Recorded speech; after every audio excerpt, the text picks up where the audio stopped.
finals day number one. This is exactly what's going to happen. This is exactly what we're all going to expect tonight and tomorrow nights. It's going to be a rondo once again. It's going to be jam packed with a lot of it. With a lot of aggression, and basically it's a salad, it's a free for all elimination spree for all these teams. They'll go so aggressively, and what they have to make sure is that they do not get picked off completely in the first 15 minutes when they still have the opportunity to recall. But after that, a wrangle, a wrangle, a wrangle, no more takesy backsies, no more revive, and no more recall, rather. And so they have to play it safer. And then finally, we'll end with the two Miramars, which is basically like we all know Miramar, how Miramar is. It's a bit of a slow paced sort of thing. So we kind of wind down after all that excitement for the whole day, and then we got the two Miramars to kind of lower our blood pressures, and then prepare for the night. And yes, that's pretty much the plan tonight, Torix. And I'm really excited to see how this finals, the grand finals, are gonna play out later on.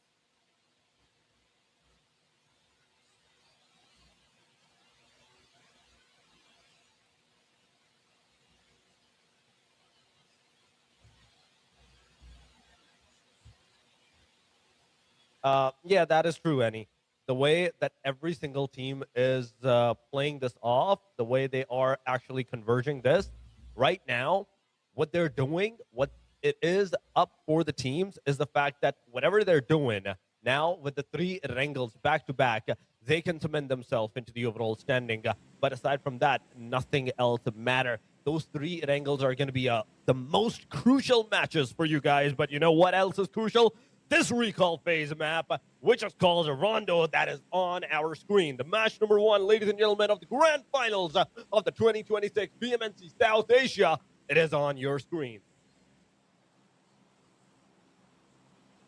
Oh, and we are starting off with only just one flight path. Why? But okay, we'll take it. We'll definitely take that one flight path. It makes things a little bit more complicated for our teams because the one flight path will make a lot of the rest of Rondo almost pretty much inaccessible to our teams. And if you see like some maps with the two perpendicular lines, two perpendicular flight paths, it actually makes it more accessible all around the map. But this time around, it looks like the area towards Hemi Town, like the farther you go, the farther it is to be possible to access. And also Longholm may be a little bit too far off. I don't know if anyone wants to land there, but definitely it will take quite a ride to get to that place. And so now we're gonna be looking at how the teams are going to strategize tonight, how they will strategize the very first rondo map. And we can see the circle is already closing in. There's a bit of the test track and the Neox factory that's still accessible, and Tinglong Garden may be sliced right into half. There's a couple more open areas in the middle. Jadena City, yeah, it's quite at the edge. There's only like a bit left that's still within the circle. I'm sure that's gonna get picked off by Sage number two, but nonetheless, this is what our initial circle is gonna look like. And there's some teams that are already strategizing. You can see some of them are doing the 1-3 split. There's 4DM going up top in the farthest recall tower, accessible with the flight path. And then there's also T2K. There's also several other teams. You can see over here, Hidden Leaf, they pretty much just spread out all over the place just so they can access most of the map, just maximize most of the map, and then go ahead and spread themselves out to get a lot of the resources, make it more efficient to go to the looting phase. But yes, it's pretty much fun. Like at first, like I was going to assume that there might be early game engagements, but it looks like people are taking this grand final seriously because I'm not seeing anything. I'm not seeing any knockouts. I'm not seeing any eliminations either. Absolutely true, Annie. 2 minutes, 3 minutes have passed, and you can see some of the elimination feeds going haywire. Not a lot, but still enough for the teams to really wonder if they're gonna have any chance of taking a piece of the teams for themselves or not. SL Chari versus SDMZs, only versus Royal Dragons. It is going back and forth in different areas, different locations, different teams. The pro players taking another hit, another shot upon the teams. getting that one elimination, but at the same time, Tori gets taken down. It is odd now with the grenade. He's going to throw it up upon the players, but unfortunately for this guy, none of the shots, none of the grenades are going to connect on the team, on the side of their opponent. Now he has to force himself to enter the compound. He has to force himself to go inside. The moment he's going to enter, he's going to be bombarded with the shot. That's well hit from both sides. Lash takes down Yeti at the same time as Seku is down. Wrath is down. Abrupt Slayers. Only Sky comes around the area from the back angle and takes down not one, but two in case in the trade-off of Hituzad. Now, this is what I want to see in our Rondo map. This is what I'm talking about. Look at all those eliminations.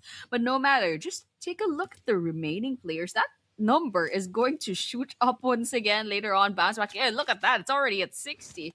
Look at those teams just recalling their players and getting a second chance, maybe even a third chance in life in this map. And all that's important is you keep at least one player alive. And it looks like a Cloud and Ahmad will be saving their time just a little bit with the revive instead of recalling completely. But over here, there is on our screen, there's Macpen over here, and there's also TGB, the Gaming Broskies. What is that guy looking at? But still, Macpen just a tad bit too late on reacting.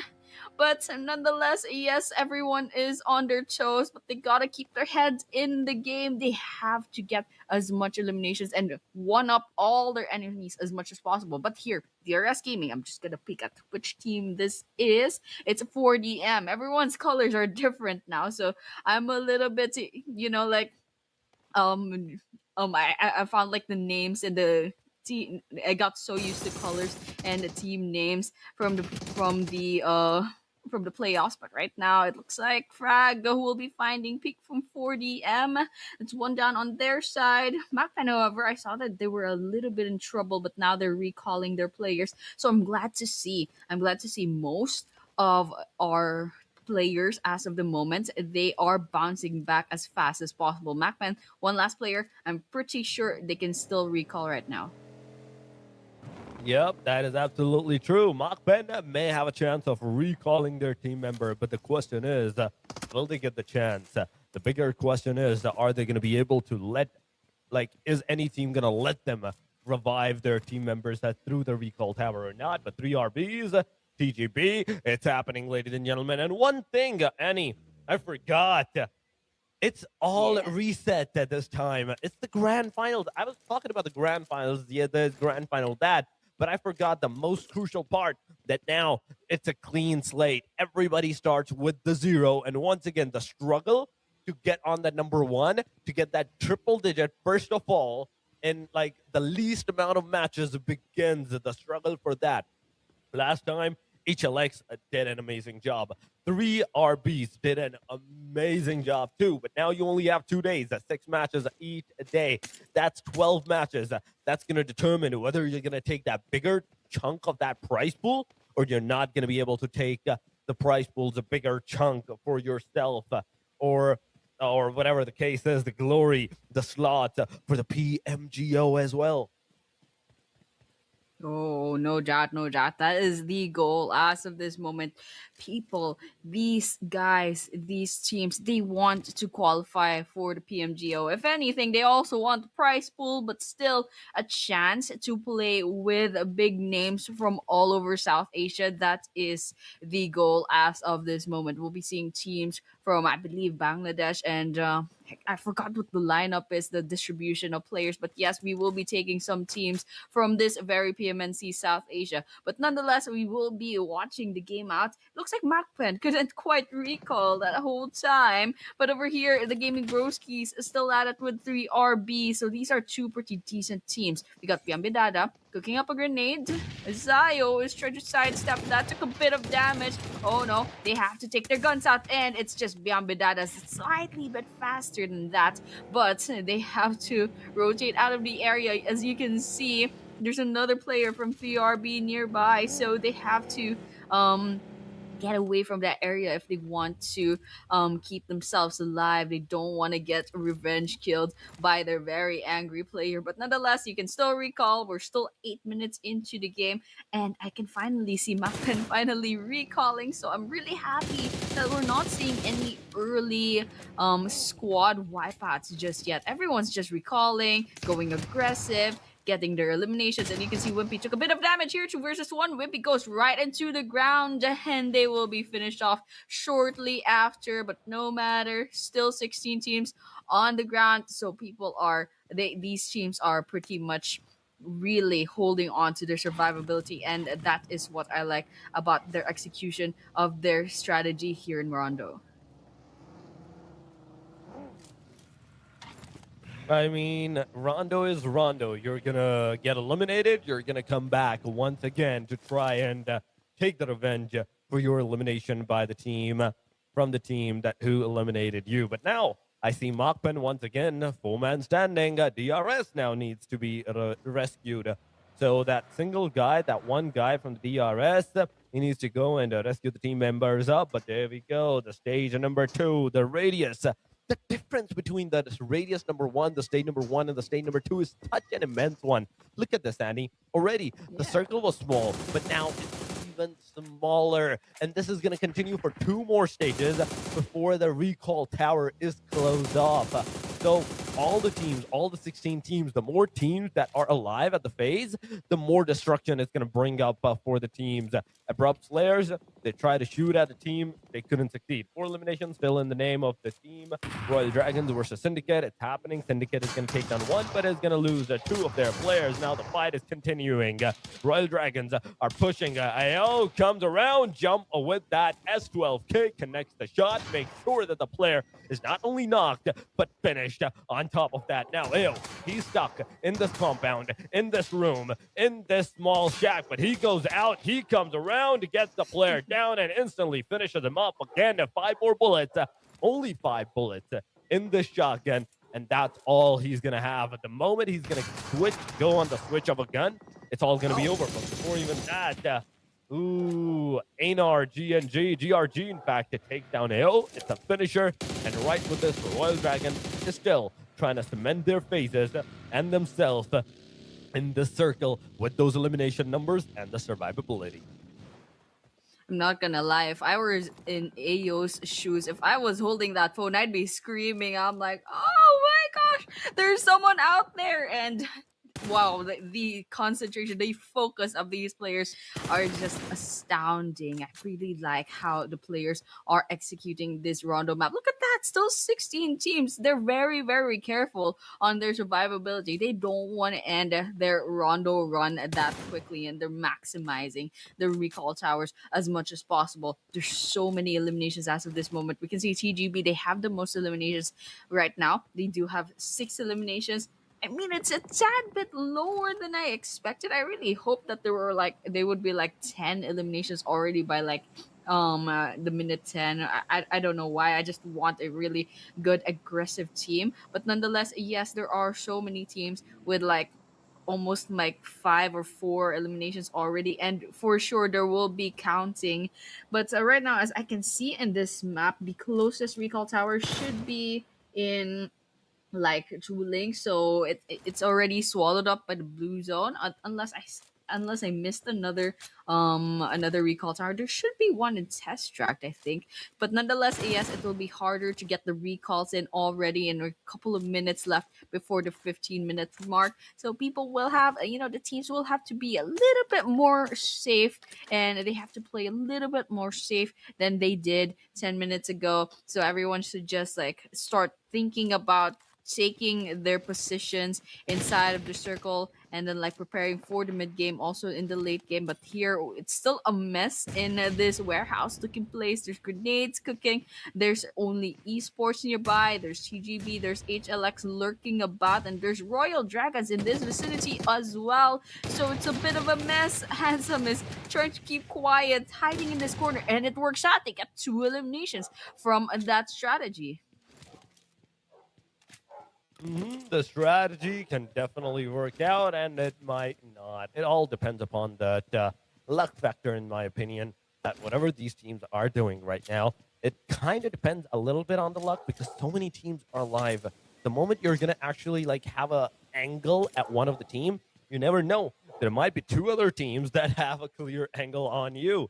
So you're never in the safe whatsoever. But yes, still 2 more minutes before the recall system is closed off for all of the team. For Death Machines and Royal Dragons, they're down to the last players. Team 3 Real Pros, they're fighting with the DRS as DRS Freedom is right now knocked out. Cyclone easily is going to be able to revive the player up, but Zordy is going to be finished. 3 Real Pros. The way they initiated the day number 1 of the playoffs, they have been struggling ever since that. Ever since the day number 2 started, actually, and even now, right now, I'm not saying they have like a bad amount of points so far, but the way the bar that they have set throughout the day number 1, they're not reaching that even remotely close at this point in time.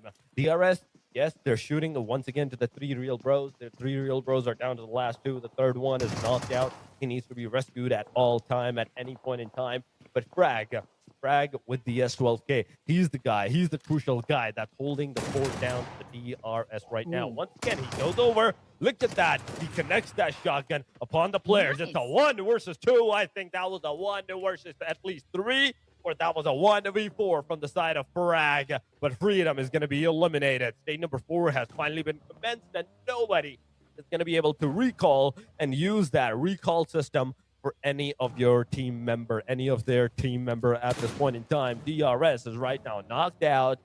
They need to be rescued. 6 elimination is a huge W. TGB also has 6 elimination. Now, from this point onward, we didn't see that many fights in the Rondo match, in the first Rondo match today, Annie, like we usually do throughout the whole seasons. Like Rondo is usually, because I still see some of the teams with 0 eliminations whatsoever, not even a single elimination to their name. And there's a lot of teams that have been eliminated, like 3 Real Bros, the Royal Dragons, 2 teams being eliminated in just 15 minutes. This is not Rondo at all. This is going way too aggressive. If I have to compare it to the actual Rondo that we usually are used to the intensity of. Yeah, absolutely. I mean, I guess some of the teams are trying to play it safe as possible, and I have a feeling that maybe the elimination points in the match summary will probably not reach 100. I just have a feeling it's just that I was expecting more. There's a lot of eliminations. I'm not doubting that, but I expected more for Rondo because this is basically the map where you could get as much points as possible. It's like what's to say, if you compared it to the previous years of PUBG, this is like the cheat map where you can farm so many points from from this map. So I mean, not maximizing that is kind of like hurting in the heart. Like, why wouldn't you do that? Why wouldn't you take advantage of this Rondo map for as much as possible? But yes, nonetheless, we are already seeing 3 teams out of this map, and this very first map, in fact, of our grand finals. Guys, this is the grand finals. The pressure is on, and you have to perform as well as possible as you can. Get your head in the game. You gotta have your chemistry and your communication with your teammates. You gotta bring your A game. You gotta rest up. You gotta practice as much as possible, and also basically maximize your skills in the games for these next few maps, and pretty much the next 12 maps in the grand finals. But yes, nonetheless, we have here, okay, we got Panda throwing that grenade, connects to Yeti, easy mode, and Macpen will be the next team to get eliminated off. In fact, we have 12 teams left. It's still a lot of teams to work around with, and it's a good thing that most of the teams, if not all of the teams, almost all of the teams actually survived all the way to the 15 the 15-minute mark. I believe it was just a 3 RB that got eliminated before the 15-minute mark, and pretty much most of the recall towers were inaccessible anyways. But here in this open field, might be a little bit of trouble in the XFX UF, so they gotta have to find some sort of hiding place. They can use the trenches, but it's not gonna be guaranteed that it's going to help them forever. But it looks like their cars are pretty much busted as of this moment. They're smoking up. I think they can still use this like as a consolation, but considering the fact that this place is outside of the circle, they'll have to move forward. They'll have to worry about getting potentially gate kept by the teams that are already inside the circle. So with that, they have half a minute left to go before this stage 5 circle closes in. I mean, with this 1 minute, 2 minutes of the circle closing in phase, there's definitely going to be a lot of fights, and that I can say for sure. As the teams are trying to cement themselves in a safer side position, there's a lot of teams.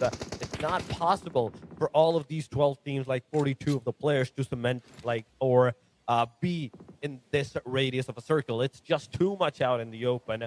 Comparison to that, there goes the grenade. Ruled OG. Let's see if he's going to be able to connect it up. And nope. He's not going to be able to connect that grenade whatsoever upon the players.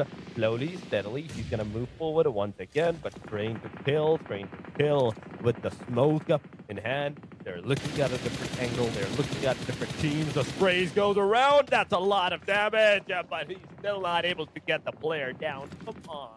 Come on. One more bullet. It just needed one more bullet, and you would have had that elimination, or you would have had that knockdown. But DRS versus OG, it's also happening. Whereas they survived from the T2K, they got in hand of the DRS. ASL versus SDMZs is also happening into the elimination feed. 6 eliminations for T2K so far, close to the vicinity, close to the proximity. Look at that. As soon as they're going to move inside of that circle, there's OG, there's HLX, there's DRS. There's also a lot of other teams waiting into the proximity. The spray goes around, the Slayer does a lot of damage upon the DRS's flare. Example, one more bullet, and he would have been on his knees. But finally, he's going to get in the car, trying to move, but there we go. Rules OG, the spray is going to connect, and Rules OG is going to take down Example. Example is outside of the circle, blue zone, and he's going to receive a lot of damage. There we go. He received that spray, he got eliminated, and that's a finisher for the DRS side. They're down to 3-man standing now. Well, I'm kind of surprised with like the 3 minutes stretch. There was only one team that got finished off, and I spoke too soon. Looks like Fearless actually eliminated Team OG just now. But here, Fearless with the grenade cooking. It's gonna be going on to DRS Freedom right on their face. But okay, they didn't quite take any damage. That's some real nice armor, perhaps, or like my sight from this is just skewed. But yes, finally Fearless connects the grenade to DRS frag, and DRS frag will be going onto the ground. Freedom still nearby, way too low in health. Cyclone's trying to crawl the way out of there, and so DRS is just trying to avoid getting picked off, and this is such a pinch for them. Fearless is going right into their faces. What was that from T2K Slayer, throwing in their boogie all the way there, trying to secure that elimination point? But yes, DRS will get eliminated off. We're looking at 9 teams as of this moment. We're still seeing T2K so far best performing team in this very first map. They have 10 eliminations already, and they're probably gonna they have a really good chance as well to get that chicken dinner, because considering the fact that they still have 4 players left. XFXUF following up with 7 eliminations, but TGB is only right behind them with 6 points, alongside only esports 6 points. Abrupt Slayers is also over there, up there with 5 points. Syndicate following up with 5 points as well. NepX, by the way, NepX yesterday they did such a great job. They went double digits on the eliminations in like what, 3-4 maps. So I have high hopes for them, but unfortunately they only have 4 eliminations. Maybe they're just trying to conserve their energy as of this moment, but I'm really hoping that NepX is going to pull through this map around. HLX is also at 3, hoping they pull around as well. They come around as well, and STMZ silently getting 2 eliminations. I don't know where they are at right now. I think they are outside of the circle, so they have to close in really, really soon. But nonetheless, everyone's just settling into this stage 6 circle. There's some teams that are still outside, including XFX UF, and I'm going to assume that's SDMZ outside of the circle as well. And Nepex, they're just trying to crawl into the ground. They're quite out in the open. They do have some boulders and some cars, but for how long can Precious stay alive in this situation? This guy has a limited healing items. If this guy takes more damage than that, then they're gonna run out of resources. So they have to play their cards safely, and their cards is they will be bombarding that area with grenades, hoping to get some eliminations in. They sure are. They sure are trying to get some decent number of eliminations in at this point in time. But as DMZ is down to the very last guy, it's all up to him. It's all up to this single particular guy. Everything that is for the team as DMZs is right now on this guy's shoulder. If he wants to get some more decent number of elimination, he has to do something. If he wants to survive, he has to hide somewhere where nobody can see him, nobody can spot him, and that's exactly what he's doing. He's trying to hide down right now. Nepex is going to get eliminated. In the meanwhile, from 8 to 7, still is going to be just one placement point. But look at Team Nepex eliminations. It just got up onto the elimination feed. That's how fast the elimination feed is going up, ladies and gentlemen, as we don't have time to even spot the players up. They're showing up late on that elimination feed, but oh my god, it's definitely going to be an insane job right now from this point onward, as stage number 7 is going to commence in 20 seconds. We are seeing Venom Zod from HLX and Leave Esports. They're shooting at Scout 25. They did a decent amount of damage, but still, they have just given out their own location, provided their own location to the enemies, to their opponents. But as now, if they're not careful, they will be in the mix for all the surrounding teams that will be shooting at them. T2K, they're on the top of the mountain. They're slowly approaching this situation, this area, closing down on the side. And as you can see, in all of its glory, in all of its situation, right here, how many teams, all the numbers are super compact. The sprays comes around, the grenades are going around. Slayer, Venom Zod, both the players are right now on their knees, but Fearless comes in first to rescue the player up. He is here to get that player back on his feet, and he is definitely going to do that. But as HLX, I don't think so. They're going to be able to get that survival on the Venom Zod. Liquid in the meanwhile, by the hand of SDMZ's Naeem, going to be taken. Ooh, we got 25 minutes into the game. I think we have maybe like 5 minutes max left in this map, and we're looking at 7, now 6 teams. Now that Naeem from SDMZ has been spotted and finished off. Here, HLX did such a great job in the playoffs. They were consistently up top. I mean, they overtook 3 Real Bros towards day number 3, and they did a really good job of staying up there. But right now, as of this moment, Ajaya will be falling to the hands of Train to Kill, and Train to Kill has the momentum with the 11 eliminations. But there are several teams actually with 11 eliminations already. Okay, never mind. T2K basically one up to everyone with 13 eliminations. CGB and XFX UF, however, each 11 eliminations. Only Esports, 8 eliminations. But look at this. Last player from Only Esports hanging by a thread. They managed to heal up, but how long can they stay alive? Here, T2K, Igneous, and Rules OG. Where are these guys? These guys need help. These guys need to get revived if T2K wants to keep their advantage of having a 4-man squad. And look at this. Only and a TGB each have solo players as of this moment. Syndicate, they have a duo. And we have XFX UF with a trio. T2K has the biggest advantage right now, not only for momentum, but also for numbers advantage. They have to keep this advantage to themselves. They have to strategize using what advantage they have over the rest of the 4 teams that are still in this map, in this grounds, in this rundown. So now the question is, how will these 5 teams play about these last few minutes into the game. We're at stage 8. That stage 8 circle will close it really, really soon. And if they don't end this soon, this will turn into stage 9 circle and basically engulf the whole map in the blue zone. So right now, they're all playing it safe. You can see Slayer just hiding behind this boulder as much as possible, and no one's moving.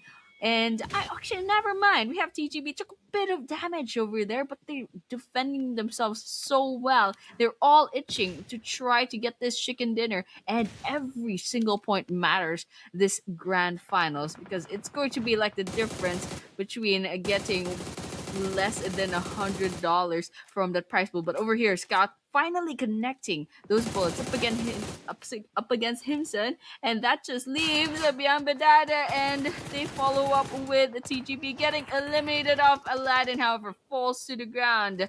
XFX UF, they are down to 2 active players, and Oli gets eliminated as well.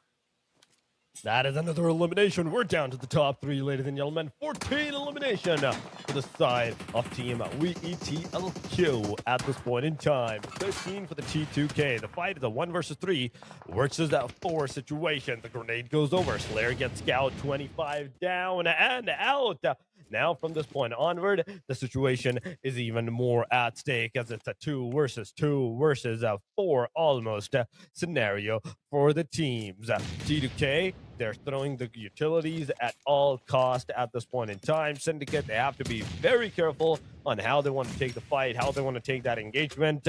And MG9, the smoke grenade launcher, the gun, they're utilizing that to the complete.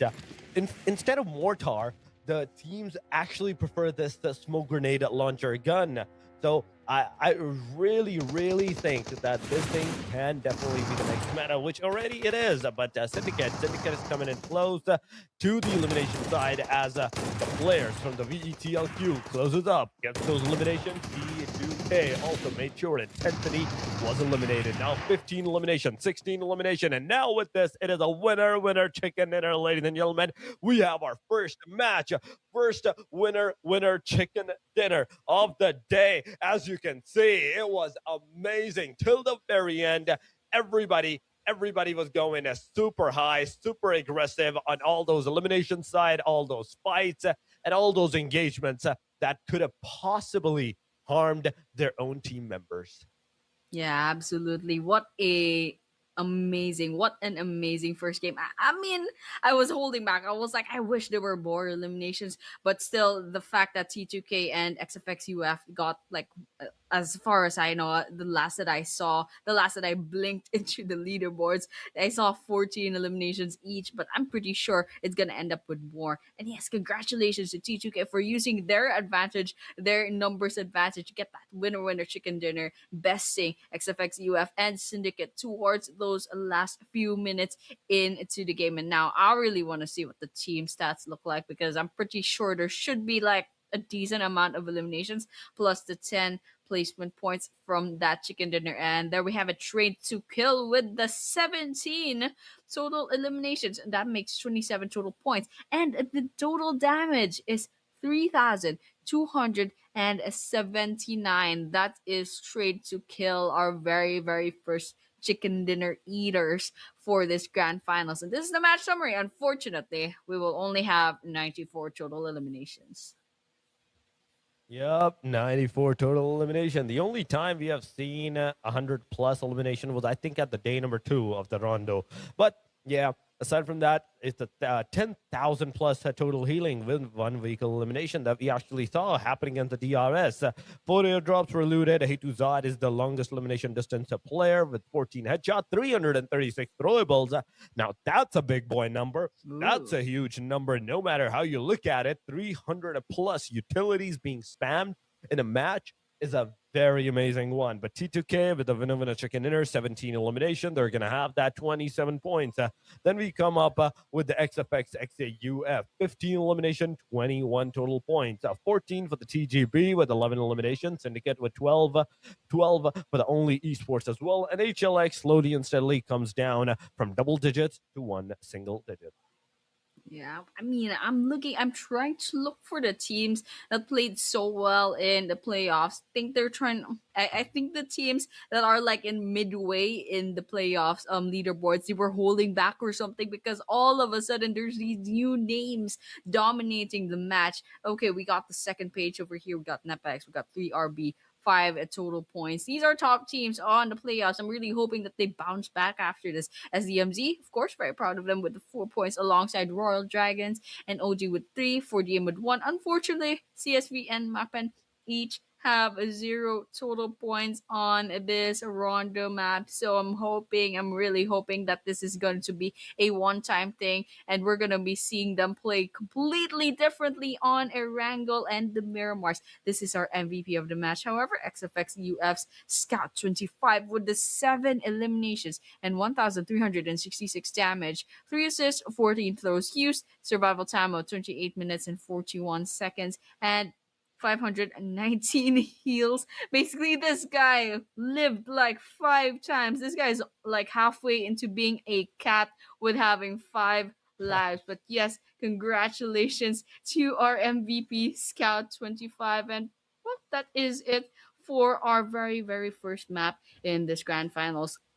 Definitely, it was quite a surprise as to how the teams are performing tonight. Like I was hoping, like I had high hopes for some teams, and I had like I was like watching the other teams. I'm like, they're okay, but I didn't think that they'd suddenly dominate in the grand finals. So you know what, there were lots of surprises, but then again, it's still the first map, so we have to like manage Yep. our expectations and basically just keep supporting our favorite team. So guys, if you're in the stream, do make noise in the comment section and cheer for your team, cheer for your country, and basically just socialize with all the people there. But yes, before we go to match number 2, we will take a short break. So guys, do not go anywhere. We'll see you soon in a few minutes.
one, I have to say, because it's going from Stolber all the way straight up down south to the Senwoska military base island.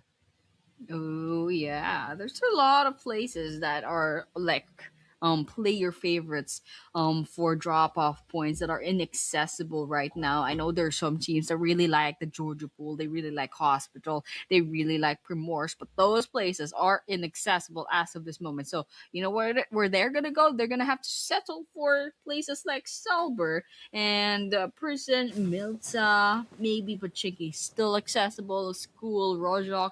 Yes, Naya Poliana, yes, also very, very popular. But yes, nonetheless, everyone is spreading out quite a bit all around the map. We can see at HLX they are having a lot of map control over Stalber, but from my observation, not a lot of teams like Stalber because if you'd compare going to Stalber like in real life, it's quite an uphill place. It's just way too hard in terms of terrain. But here is our very, very sad first circle. There's like 10-15% of water inside there, and there's also the river running through it. And a lot of the players, especially the players that dropped off towards the south of this map, they will have to move on really, really fast because that circle is going up north. It's gonna close in, and maybe I'm seeing Rojak is still in there. Yes, Naya a little bit too much to the right. There's Boatyard, there's Ruins, there's the shooting range, and of course Saverni.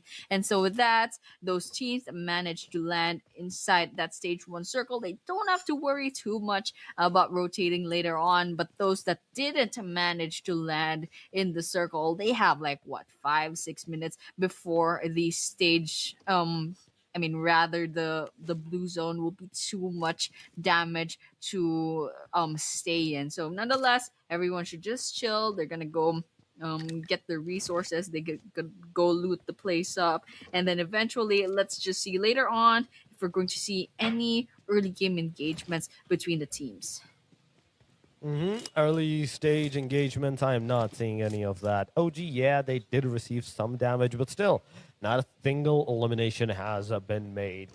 3 minutes have passed. 64 out of 64 players are in the lobby. So far, on our screen is the team OG, Adi DTD. For some reason, I think it's Aditi. Okay, Aditi DTD. Okay, no. Adi DTD is the real name.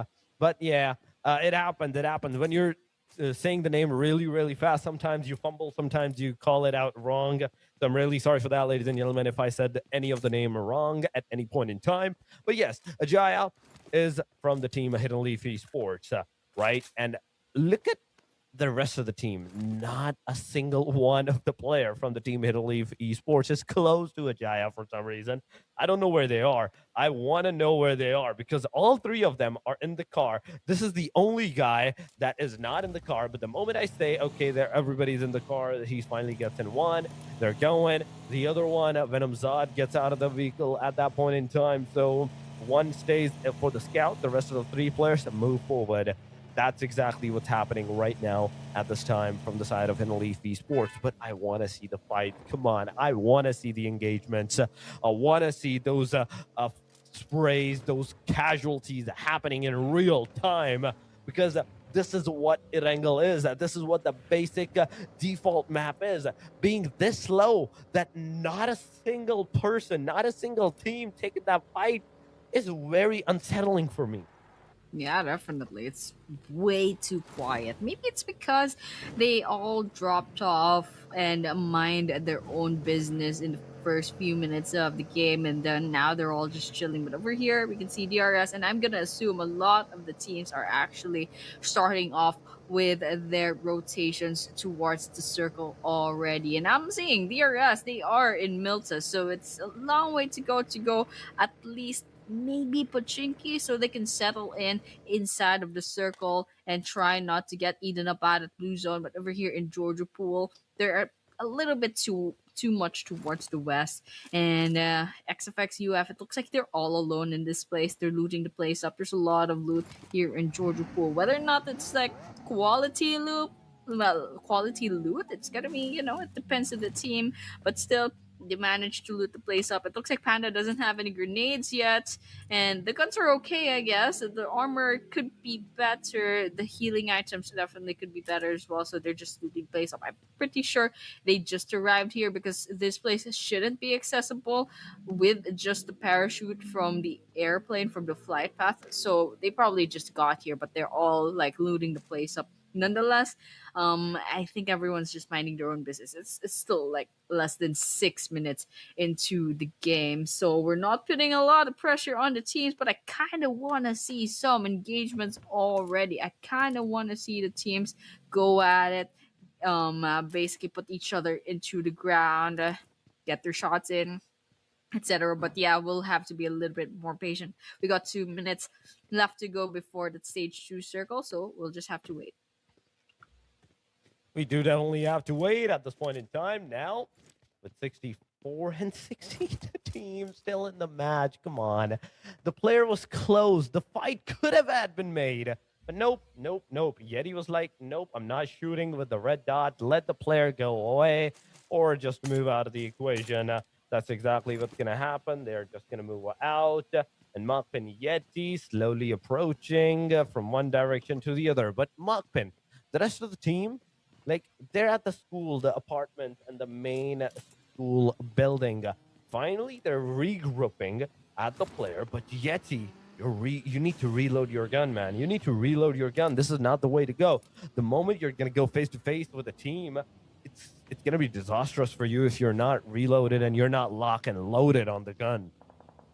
Absolutely, you have to act as fast as possible. But over here, yes, example all alone still on Sky. It's at the bridge, getting spotted as of this moment. But question is, will DRS pull through with this engagement? Because they're kind of all alone. The rest of their team, I don't know where they are. Why are they so far off from each other? But nonetheless, yes, we'll have to be a little bit more patient. We have to give our teams enough time to go around the map and do their rotations. And that's exactly what's happening. They're all kind of just chilling, they're all kind of just taking their time, getting into their cars, and watching out for any sort of engagement. Over here, come on, abrupt players. 40M is right over there. Okay, fine. Okay, fine. Don't take the time. Don't take the fight then. Everyone's playing it so safe. They don't want to get picked off. You know how this is gonna end up? We're gonna be at minute 25 of the game, and there's still 16 teams. I really hope that doesn't happen because come on. Dude, they're right over there. Okay, fine. We're gonna say trigger discipline, and they're way better than me because they're pros, and I'm just a really impatient player that like can barely rank on PUBG. So yeah, that's pretty much what's happening as of this moment on Sky is just trying to collect information. They see the movement from afar. They see the movement. They're not making any moves whatsoever. And the question is, I kind of want to know if 4DM actually clocked them as well. They probably saw at least Chari from a Bluff Slayers. I mean, that guy is just out in the open, and now with the cars, they're definitely spotted. But here, example finally finds Zordi from 3RP. That's just going to be a knockdown, however. But we're not seeing our first blood in this map yet. Not even like 9 minutes into the game. There's another knockdown, however, but that's on the side of BRS, so it's basically a trade off for the two teams. All right, someone just got knocked out of the car. I think Freedom almost got someone out of the car with their shots. Someone from another team closes in, but they go past Freedom, and Freedom has to get out of there. This is not a safe spot to be. They could be taken from the back, from the front, from everywhere else, and it's just so unsafe to stay out in the middle of the open. And as of this moment, I'm looking at what the roster looks like. Frag doesn't need to get revived, and everyone else, like except Cyclone, is in their car. Cyclone, I like their positioning inside of this house and makes things a little bit easier to go on the defense. But yes, XFX, UF, and TGB also have their own engagement. All right, Cyclone with a really nice sprays up against a 3RB, and 3RB think they're in a little bit of a pinch as of this moment. They already lost one player, and Cyclone's trying to find a second elimination. I'm pretty sure that player is not from 3RB. Oh wait, rather they are from 3RB, and 3RB has to back away. They are at a disadvantage. They are getting shot at, and they already lost one player. So this is it. This is the start of the bloodbath in Erangel.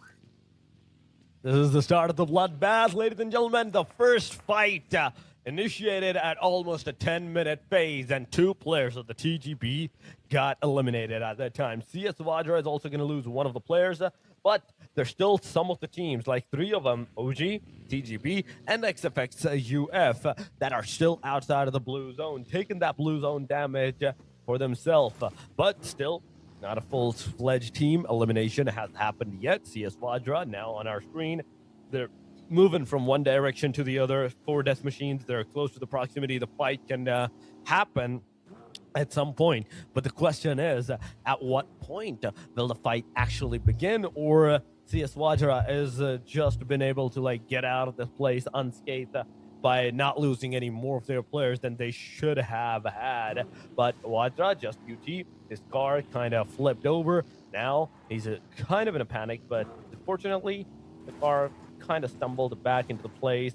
Now going underground, the circle shift has once again been made. Severny is going to be that region. CS Vajra, they just entered this area, and now they have to move again on 30, 40-ish meter back inside of that circle, back inside of that safe zone area for the next path, for the next circle to not damage them at this point in time. But CS Vajra, I think they're gonna hold this fort for a tad bit longer bit of time, so that all the other teams that want to take the fight, that want to like get into any kind of engagement, they can go and they can like just go and take the fight, engage with one another or another at that point. But Vajra finally shooting at the team, not knowing there might be someone behind them and can potentially harm them. SDMZ is also doing the same. They're shooting at the players. They're trying to get them down.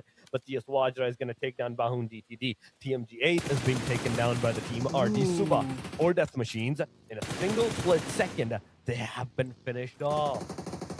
Oh. You know that metaphor where you pull an elastic so much that all of a sudden it snaps and everyone falls into the ground. That's exactly what's happening over here. We're down to 52 players already in just a couple of minutes. That's like how many casualties? That's like what? Oh my gosh, my math is horrible. So that's like 8 plus 12 casualties already. And so what a wild couple of minutes that just happened. Finally, after like how long these teams are keeping quiet, keeping themselves with their trigger discipline, and now finally we're seeing them shine and shine. They did. Zordi trying to run by past Gnawbind, but unfortunately they'll be finished off again. This is not the 3RB. I know. Come on, guys. You gotta bounce back. Please, you gotta bounce back from this situation. But here, Team OG, they're still alive. Nepex is joining the fray. Abrupt Slayers, however, clocks him in. No domain does go into the ground. Claw goes right inside and straight into the fire. Gets gunned down. Precious is nearby, half health, trying to get away from this situation. And Rex is also in here. They're driving past. They're going with Precious, and they're trying to regroup with each other now that the 2 players from their side are down. But here, Team OG, speaking of 2 players, yes, 2 players are eliminated off. Addy needs to be revived, and Naobi is the only active player left. In fact, they're the only live player left from Team OG. And what can you do in this situation other than stay alive for as long as possible? I'm pretty sure, like, maybe sometime or the next minutes, Nobby is probably gonna go to the water and try to survive for as long as possible. But yes, we're down to 47 players. After like what 5 minutes of waiting for nothing, finally we're down to 47 players. We are down to 14 teams and 47 players, as Annie said. But this is the stage number 4. This is going more intense than I'd say the Rondo match it was. Because this circle, this stage, is a very chaotic one, Annie. 250 meters almost outside of the Severny that the team needs to move. It's almost kind of like a suicide. The moment they're going to step out, those 14 teams, 13 teams, all the other, they will be looking at that singular duel or even 3 cars and maybe shooting at them. It's going to be an instant blast of the car at that point in time. Only Esports, Slim Shady, is also moving away. Nob in DTD, he's I'd say utilizing his throwables, but he should focus on saving them for a later stage. As a Nepex, you used like 2, 3. I saw him use at least 3 to 4 throwables at this point in time, and none of them has connected upon the player. Relocate your position to maybe a different one, or just stay here for a tad bit longer bit of time because you're the only guy alive for your team. Team OG is down to this last singular guy, and if there's anything happening at this point in time is the fact that you should not be moving constantly in the same direction, in one direction around the premises, that you can be spotted by someone like on a moving object and then just be shot at. So stay very still, stay very calm at one placement, and just hold for the other team to actually come and maybe move from the premises, and then you have the chance to take somebody else's down. Vajra, just UT, just got knocked out. Zoro is also outside of the blue zone. He is in now, but still outside of the safe zone area. The sprays are going around. Nob and DTD, the chances that he was supposed to get is finally here. He did the knockdown, but couldn't get the spray. He couldn't get the confirmation upon the player, and T2K just seized that opportunity and took that elimination right from the face of Team OG. Yeah, definitely. That's exactly what they're doing. As of this moment, success will successfully get knocked out of this map. But over here, it's a little bit of a mess. There's Kyo in this place, surrounded by XFX UF, and this is not a good place to be. Handsome's the last person standing in their team, and that is it. Only esports will only be seeing the lobby from now on until the next map, of course, where we see them again. But here, Nobby from Team OG crawling onto the ground, trying to get those placement points. I don't know if it's gonna work out because it's a little bit of a mess, and this is an open field, completely open field. Most of this field is like flat. You can't even like hide behind the trenches unless you go all the way to this beach. But here, Rules OG, they had the car, so they have a slight advantage. And let's see what they try to do. Oh, they get a really good angle on Nobby. Steals that elimination right from there, and OG gets eliminated off. We're seeing 12 teams left. T2K riding on that momentum from the previous game, going on to the next, but Brookslinger still, they have the most eliminations amongst the teams as of this moment, and they still have 4 players standing. So it's a really good start for ASL, but now I really want to see some of these other teams bouncing back. As you can see, there's SDMD finally joining the fray. ASL finding Nepex Precious. Let me just peek at what Nepex is up to. There should be only one person left from their side of the team, so that person is going to play playing safe from now on. And I'm seeing grenades cooking from SDMZ. SDMZ, they've probably clocked in DRS inside. Aman, however, gets spotted by TGB's Himsen, and that just makes things more complicated. There's a potential third party trying to get them down while they're focusing on DRS Gaming. DRS Gaming is staying as silent as possible. They don't want to get caught up by SDMZ, and SDMZ was cooking up their Molotov. They have DBSs as well. They're ready. They're fired up for any sort of engagement, but they can't quite find the entry point because this is also full of smoke.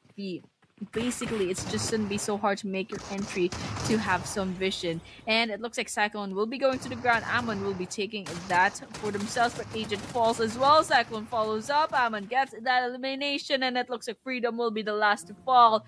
DRS will get eliminated off.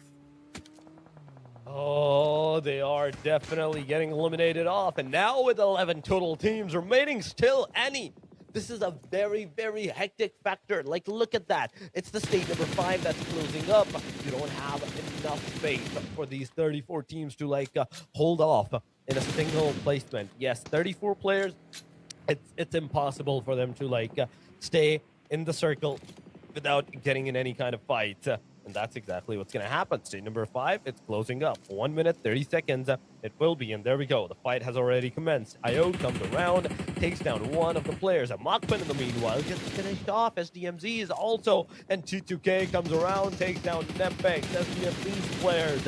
Rex is down, finished off. Error 1. Everybody in different locations, in different planes, they're getting eliminated. Vajra, CS Vajra was finished off as well. XFX, the fight is happening in the front lines near that gas station. It's happening. We ETLQ XUF, the final guy, Scout 25. He is the only hope for the team, and he is going for that rescue right now. SDMZ's up flanky.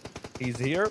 He has the buggy, he has the car, he has the vehicle. If he wants to, he can leave the premises, just get out of here. But the way he's going, the direction he's going, there's another guy of the TGB, Himson did not spot the player, but in fact, Flanky spotted him out, changed the seat, shot at him, and connected all the bullets precisely upon the guy, finished him off, and with this, TGB was also out. All right, we got a couple more teams to worry about. We got 6 teams, in fact, waiting in this Erangel map, waiting for that potential chicken dinner to land onto their laps. But yes, T2K still in the game with the 6 eliminations. XFX UF 9 eliminations as well, competing with T2K right now. ASL 7 eliminations. A great job. They also have all 4 players standing after like the 1 revive if ever it's possible. SDMZ, good start. They got 11 eliminations from the previous map, and rather 11 points from the previous map, and 7 eliminations on this map. HLX is still running, and as well as RD. These are decent teams. These are teams that have proven themselves in the playoffs. But here, Venom will be going right into the ground. Trix GRG is still nearby, alongside Delta, still active players, still trying to save the rest of their team. Trix is down to almost half health. Hardy's surrounding them. Suba will be going for that elimination with the vehicle, but it looks like Trix managed to get away, took a bit of damage. They take the car in. Hardy is trying to get him down into the ground, and that's exactly what's going to happen. And in fact, it's actually Scout 25 that will knock him down, but RD Suba steals that elimination from XFX UF. But Suba, oh, that is a revenge if I've seen anything. Scout 25 finds Suba from RD. Here, Delta will be closing in on T2K. I don't know if this is a good idea. This is like a 3 versus 1. What is this guy up to? This guy has nothing to lose. They just went in for the 3 versus 1, and HLX will get eliminated from that. Oh my god, the top 5, it's a very chaotic one. And I love the fact that the state number 5, the state number 4, it was super chaotic. That the moment everybody started fighting, we dropped the teams like candies. The teams were dropping like candies at that point in time. And that's exactly what's happening even right now. As we are down to 14 players, the grenades are going. Another team bites the dust. SDMZs is out of the game. We're down to the top 4 from the top 5. And now it's everything that needs to be done. T2K, they have the 4-man, 7 elimination, 10 eliminations for the team XFX, but 9 eliminations for the team that has the full squad as well, and that is ASL. 4 teams, definitely 4 more teams, and we have to be really, really patient to trying to play their cards right. All right, Fearless, get the first to move. Einar GRG will be eliminated from this scenario.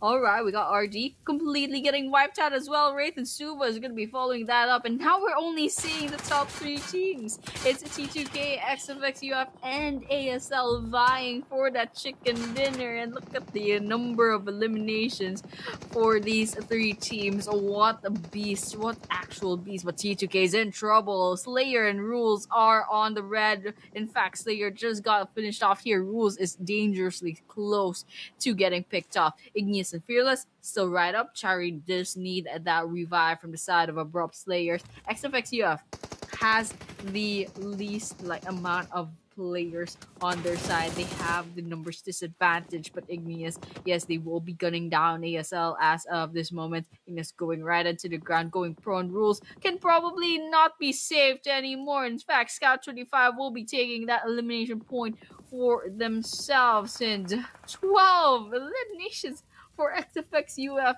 and ASL. What an amazing last few minutes into the game. As of this moment, like honestly, just from the statistics itself, ASL has the largest chance, has the biggest chance to get this chicken dinner. And look at Fearless getting gunned Ooh. down, and this is it. What just happened over here? Sudan and Chari's going right onto the ground, going prone. It's just not safe to pop up as of this moment. What just happened over there?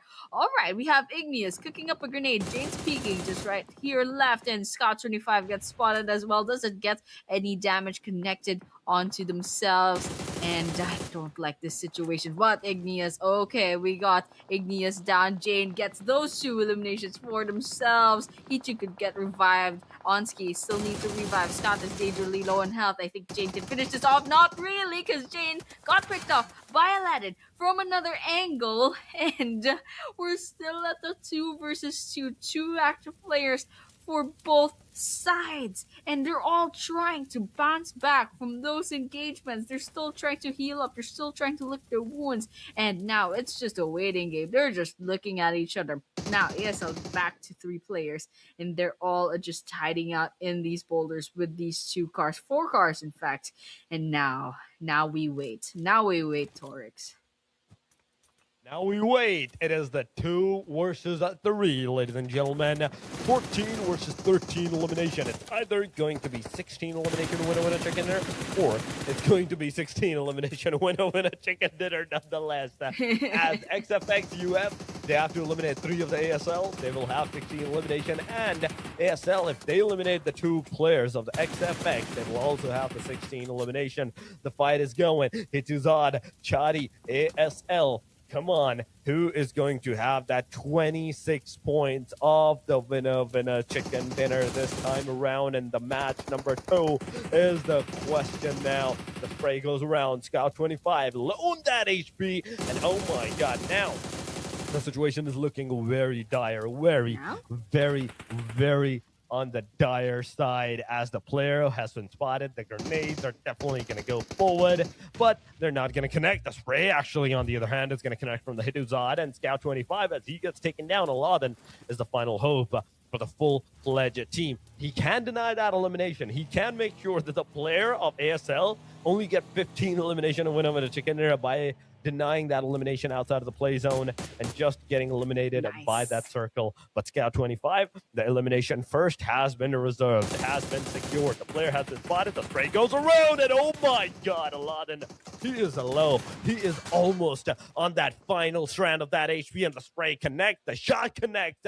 and it is the winner chicken dinner, ladies and gentlemen, on our screen. 16 elimination, as we did talk about. It is the 16 elimination that has just occurred.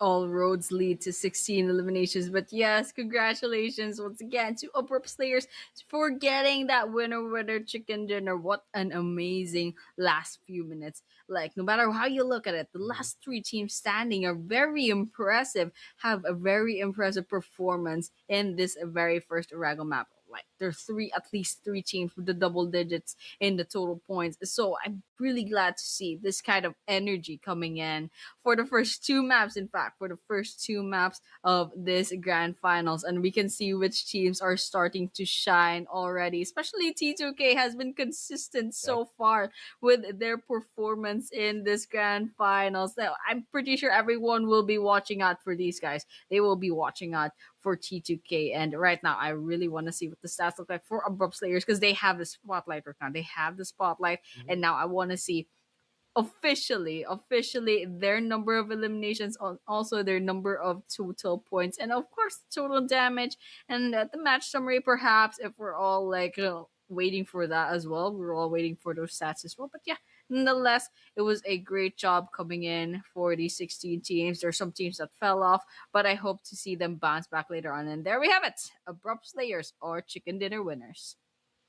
16 elimination, and Abrupt Slayer is that name, ladies and gentlemen. That's going to have that winner chicken dinner. 2208 is the damage that these guys have secured for themselves into the match number 2. Let me tell you, Annie, this is just the first Erangel. This is just the start of the barrages of Erangel that we're going to see. But 61 elimination with 61 knockouts, a 0 vehicle elimination, 7,905 total healing in this match. 244 throwables. Okay, that's a decent number. That's a good number, no matter how you look at it. On those side, on the summary, 17 headshots, 2 airdrops, and it is CS Vajra's Just UT with the 342 meters of the longest distance of elimination. He's the guy with the most longest elimination distance done by this person. But match number 2, it's concluded. Going on to the match 2's ranking, it is 26 points for the ASL, 16 of those elimination. Then XFX UF with the 13 total elimination numbers 2. 19 total points. T2K, 7 elimination, 8 elimination for the SDMZs. On the elimination side, these teams are doing a really, really amazing factors. Even RD, they just need to like cement themselves a little bit onto the survival side and they can do wonders. HLX for elimination is also a decent numbers. Syndicate 1, 2 with the total of total points and only with the 2 eliminations too. Yep, and we got the second page as well. We got TGB, 3RB, DRS, and CSV, as well as Team OG, each with 1 total point from this map. And of course, unfortunately, we'll be seeing 3 teams with 0 points. That's Netbex, 4DM, and MacPen. They just need to bounce off just one good game. They need to bounce back and get their footing. But this is the MVP of the match. It's going to be Scout 25 from XFX UF. That is 5 eliminations, 1,379 damage, 2 assists, 12 throws used, and 27 minutes and 26 seconds of survival time. And this is 643 heals. That is 2/3 of a cat's lives. Almost 6 lives, almost 9 lives, definitely. But this is the overall rankings. Okay, we're finally having an overall rankings. We have VETLQXUF. This is XFXUF from our screens. 40 total points. They are quietly getting all of those points. They're so stealthy. They're not like they're so consistent that they stealthily climbed up all the way to number 1. And Train to Kill is just behind, just right behind them with 39 points. Number 3 is the Blurb Slayers with 32 points, and the Gaming Brewskis and SDMZ tying with 15 points. And of course, they're tie for 14 points with Syndicate, Royal Dragons, and Only Esports as well. And so that was it.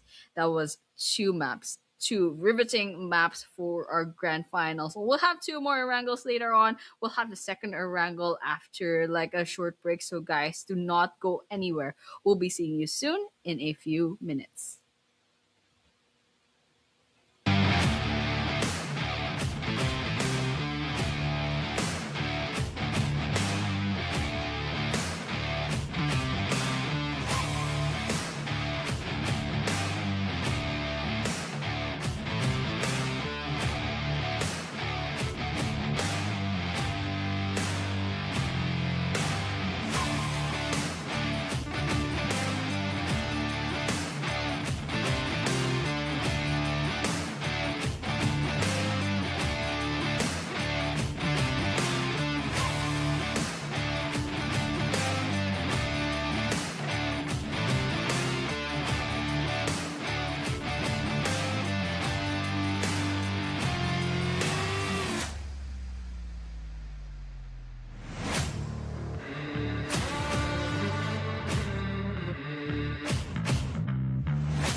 Ladies and gentlemen, welcome back once again towards the 2026 PMNC South Asia Spring at the grand final day number one. Once again, two matches are done. Third one, fourth one, fifth, and the sixth one more to go. Only four more matches remaining into the game. And today, day number one is going really, really slow, Annie, for some reason, because the teams at the start phases, they're not taking that fight. They're playing it slow. They're playing it safe. Well, with you guys once again, ladies and gentlemen, it is us, Torix, and Annie together to bring you all the casting action of the matches of this team's action. But Annie, once again, another wrangle is about to start. Oh, I really hope it does not end up like the first map where basically like 10 minutes into the game, nobody's doing anything. And you can see there were some teams that actually clocked other players, other teams, and they're like, yeah, you know what? I don't feel like shooting. I don't feel like shooting. I'm gonna wait for 15 minutes. No, please. And look at this. This is a round trip ticket from Stalver going down to a military base in the first map and the first Wrangle map, and now it's from military base going to Salver. It's a round trip ticket into Erangel. All right, we'll take it, sure. But now this is probably going to be a repeat from the previous map then if it's the same drop off points. So we'll take it. We'll take it, Torix. We'll have to just respect the game. We'll have to respect the choices of the players to stay as quiet as possible for the first few minutes, and we'll just have to be way more patient than usual. I mean, being patient is the key to success, if I have to say. But look at the sort of play line, Eddie. This is not the play line what I had in mind last wrangle. It started from that same Stalber angle where it's ending right now, right? And it was going all the way down to where it is starting from. This is actually the plane took the players on an Erangel trip, and now it's a return trip from Erangel once again. It's a Not round knowing that trip. even it's a round trip, not knowing that even the next match is another Erangel. So come on, are we going to see the same play line going down once again after this? Come on. But the circle. Okay, talking about the circle. Circle is a one decent one this time around. They use Napoleana, Pachinki. Majority of the hot drop areas are actually inside of that circle. And at the same time, we are seeing like majority of the teams in a really, really decent placement. Yeah, it's not bad. It's not bad actually. Most of the teams are already inside the circle, but I'm a little bit worried for those who landed in the military base because you can see Nepex and DRS. They're gatekeeping that bridge, gatekeeping the eastern bridge to the military base. But no matter, those who landed in the military base, they knew the risk of going there. They knew there was like what an 80% chance that they had to get out of there sooner or later. But the loot is good, so they'll be taking that chance. And true to what we saw last time, HLX once again spread out all over the map. Ajaya basically can't see their teammates on the mini map as of this moment. I think this is their strategy. This is their strategy. It worked out well, but I'm really hoping to see HLX bounce back after this. They have 12 eliminations. I mean, rather 12 total points as of this moment, but they could be doing better, especially since if you look at XFX UF, they already have a 40 total points. So a lot of the teams that are still lagging behind, especially those teams with just single digits, they definitely need to step up because they are getting left in the dust by some of these teams at the 40s, even the 30s. And after ASL, it's just a huge drop to 15 points for the Gaming Broskis. That definitely is. But one thing is for sure is the early fights is once again not happening in this Erangel match. 16 players, 16 teams, 64 players joined in. Everybody was kind of far away from each other. But come on, come on. It is just the first day. I know it's only 2 days of action, but it's just the first days. You can actually have the chance of going super aggressive, at least for the first three matches. I was at least expecting that to happen, but nope. The team are going super on these final matches. Whereas, if you compare this to the playoffs, it was super aggressive, right? Yeah, definitely. I mean, the playoffs was to qualify, and so they had like a huge margin of error that they could play around. But as of this moment, this is the grand finals. Every single map accounts. Every single map is a chance to get as much points as possible, and there could be like a difference of 1 point, 1 point difference in the overall rankings. It could be the difference between getting or losing $100 in the prize pool, and even the fight for the number one spot. The gap, I mean, rather the difference between the prize for rank number one and rank number two is literally $8,000. So there's a lot of pressure into getting as much points as possible for each map. They have to maximize each map. They have to maximize their basically the performance in every single map, no matter how you look at it. Nonetheless, this is the team that we have to look out for. XUF or VETLQXUF. You have to watch out for these guys. Silently but surely, they got 40 total points. Unsuspecting whole team just quietly farming all those points. And now I want to see how they're going to end up. And also, I want to see what the rest of the teams are up to. Oh my god, it's 5 minutes and no fights. Come on. I'm just waiting at this point for any fight, any player to go from even the remote close location of another team. So there's a slight possibility of that fight to engage. But nope, that's not going to be the case. Wait, hold up. I think I spoke too soon as Machpen is close to the proximity of the forward death machine. The fight may just begin. The fight may just occur at this point. But for that to happen, I think Machpen needs to take a really deep breath and needs to go towards that city side and those compounds of the school apartments. But Machpen, they're not doing this. They're in their car. They're in their locations. They're just going to chill around the Potato Hill, close to the proximity of the Potato Hill, the compounds that they have secured for themselves. They're going to be in the very dead center, almost the very dead center of the circle for the first phase at the very least. But 2 minutes for the stage number 2 to occur, and 6 minutes have passed. 6 minutes have passed without any fight. I'm not used to this. I'm not used to these lobbies being this slow.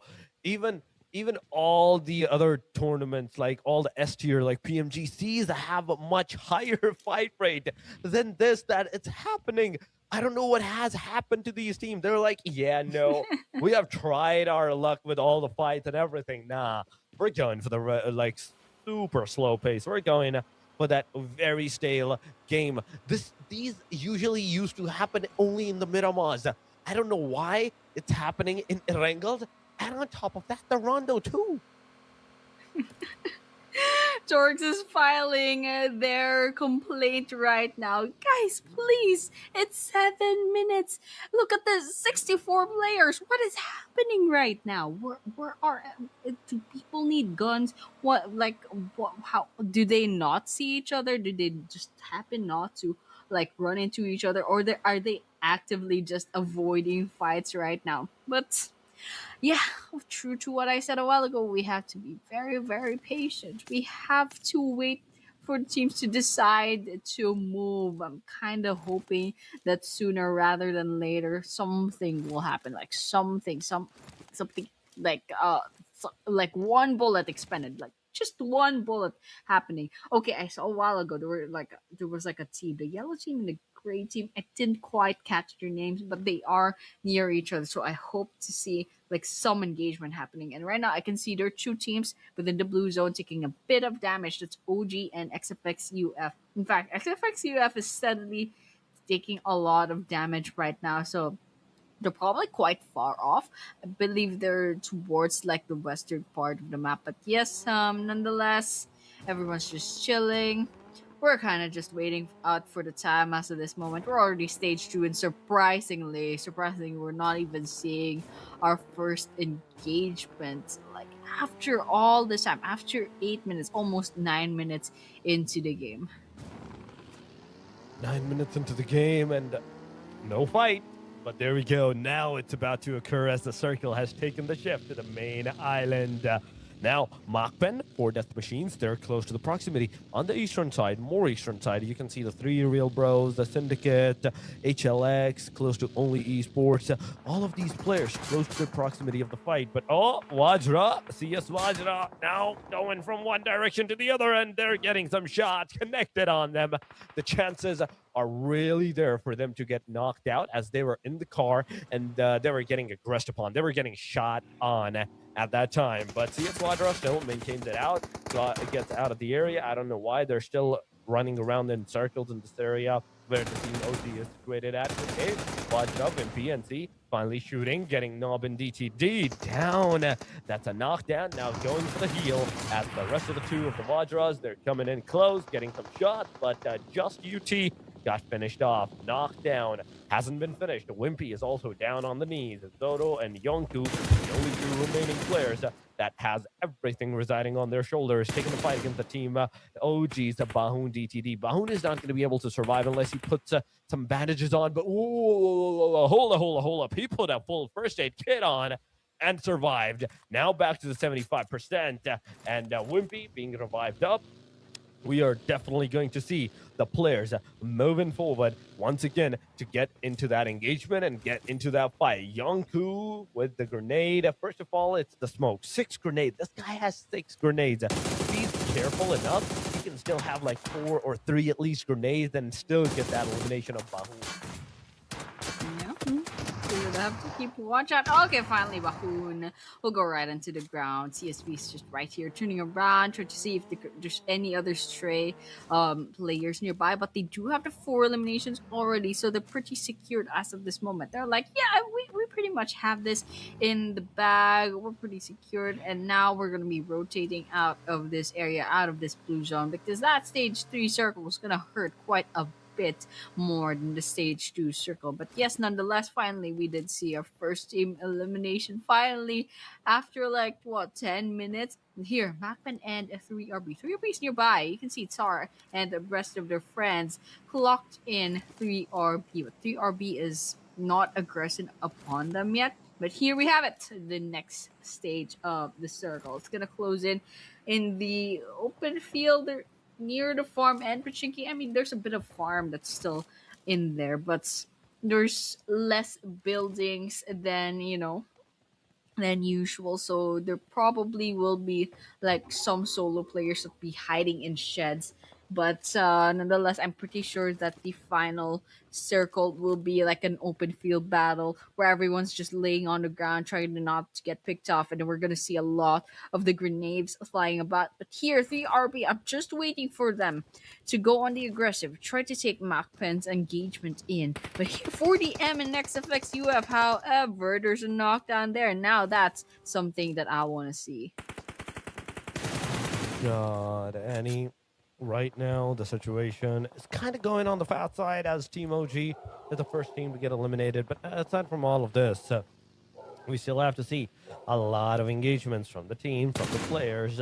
59 players are remaining. For Death Machine still at the outskirts of the school apartments, taking the fight on the top of the Potato Hill, where Mockpin is at the Potato Hill too, but they're close to the proximity of the 3 Real Bros. So it's a 3-way deadlock happening in the area, right? So with this, now for Death Machines, they're slowly approaching the situation. The fight is definitely happening. TMG8 is going to take him down and finish him off right there and then. That's the 3rd elimination the 3 Real Bros is going to have. But close to the proximity, they still have to remember it's just not one team. Even if you do manage to secure 1 or 2 elimination of one team, the other team still has their 4 man remaining that can potentially wipe you down too. Absolutely, they have to be really, really careful right now. But 55 players, yes, it's some progress, but I'm kind of hoping that there will be more eliminations really, really soon. Here, 3 Real Bros, yes, and there's still a full squad, and they're still waiting on Macpen from a distance. But here, DRS versus SDMG. Now, I'm kind of like waiting this out as well because the both of these teams are waiting each other out. But okay, finally, we can see Royal Dragons. They found their own elimination, but CS Vajra is going to be finding that revenge knockout. But two down. The side of CS Vajra, Suba is going to get knocked down as well and finished off by Yonku. But here, TRS Gaming still peeking at STMZ. All right, let's look at Royal Dragons and CSV real quick. We can see Anar GRG is actually down on the ground. They need to revive in. With CS Vajra, they're eaten up by the blue zone, and it looks like Royal Dragons will be swooping in and finishing the job. CSV is gonna get eliminated off. Royal Dragons goes away, laughs away with the 4 eliminations on their side, but it's not over just yet. TRS Gaming and SDMZ is going to be taking this fight. Agent will be going right onto the ground. The fights are happening. SDMZ's agent, he's down, needs to be revived as soon as possible. Freedom throwing all those smokes, all those virtual covers, so he can potentially change his location to a different one and then move close to the proximity of the rest of the players of the SDMZs to take them down or even finish the guy off. That is right here, right now. But DRS, they're just going to push up, finish the player, just take it out of the face of the place. SDMZs now, they're kind of in a pickle as it's only 2 players remaining into the game. And these 2 players, everything residing up on these players. Cyclone, the car is being shot up, is being shot at. The hovercraft may turn into a covercraft real soon. Example, with the UAZ, still in the back line, still moving from one direction to the other. Nepex, I see them on the HLX, in fact, I see them on the top of the mountain. Whereas one of the team HLX is also down. DRS wants a piece of this, fight. They're going to get out of the car. Once again, the Mushroom Tower, the Harry Potter Tower. Worst is DRX example, outskirts of the area. The fight is definitely going to happen. There goes the Molotov, and it's definitely going to make it hot on the upper surface of the Harry Potter Tower. DRS Gaming getting those sprays on. Frag does get finished off, however. Ajaya right outside there gets away from that grenade. Molotov burning inside of that building. Alright, Ajaya embarks their car. Example takes a lot of damage, and that will be their knockdown. That would be their demise. Now Cyclone has to stay alive. This guy is the last hope for DRS, and Hidden Leaf is not very hitting as of this moment. They're using all their jutsus up upon Cyclone from DRS, and now there's SDMC trying to third party, but here DRS Cyclone actually finds a Venom last stand coming in from this guy, but unfortunately Delta will get that revenge kill. But nonetheless, a flanky will be third partying this as EMZ closing in, sees Hidden Leaf, tries to third party this situation while they're still trying to bounce back from that engagement up against another team. So with that, you can see Ajaya is trying to rotate out of the area, trying to hug that blue zone, trying to get some defense from the situation. The grenade almost hit Handsome. It's a good thing Handsome actually managed to dodge that, but what just happened? SDMZ all of a sudden all get wiped out. Oh, 12 teams, Annie. And the situation is not looking good by any of the teams. There we go. Nepex, close to the proximity. The fight is happening. The fight can occur to the point where everybody's going to be destroyed. Everything is going to be destroyed, right? But still, for that to happen, the player needs to go into the close vicinity. XFX UF, the team that is at the very top of the leaderboard, has been taken down. G2K now has the very high potential of securing that #1 placement for themselves, because the fight now, at this point, Annie, is for that #1 spot, is for that glory. If you want to go for that PMGO's side, the regional qualifier, South Asia regional, then it's the top 3. Otherwise, if you want to have that bigger chunk of the prize pool and the glory of saying the bragging rights that you are the champion of spring 2026 PMNC, this is the time to be on the #1.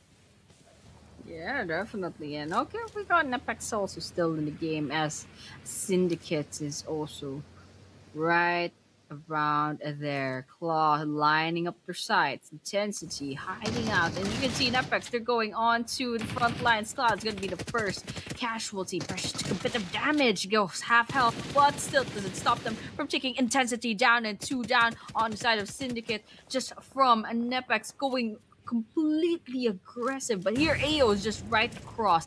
What a throw from the grenade for Precious. Syndicate gets wiped out from that. What a throw. What a team from Napa X Esports. 4 eliminations, wiping out a whole squad all by themselves. What a team.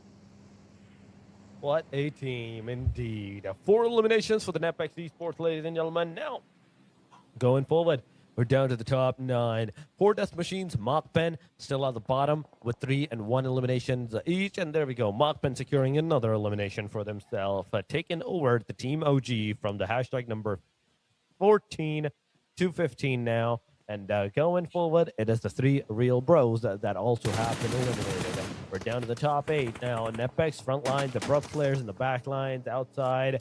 A solo guy here, in fact, Jane. I don't know where the rest of the team is. Okay, there we go in the mini map. Now we see them. The Molotov is right next to Jane. Jane, the moment you're going to move, that Molotov is going to connect on you if you move to the right side. But Jane moves to the left. The Molotov did not connect. Now, going inside of that circle is going to be the next priority for the team. Mockben, T2K, the fight is happening. T2K is going to lose 1 player. That's going to be the 1 casualty that T2K might face at this point in time. Hidden Leaf Esports, Trix, he's also here. Come on, Trix, GRG. Be very careful on whatever you're going to do. ASL versus Netpex. The fight that we all were waiting for is happening. The hovercraft is making sure that the player is no longer in the cover of anything. And the sprays, the car elimination, the car M down are happening right now. And then Domain going to get out of the hovercraft and now and is going to shoot at the players. ASL is down to the last guy. That is Jane. But Netpex!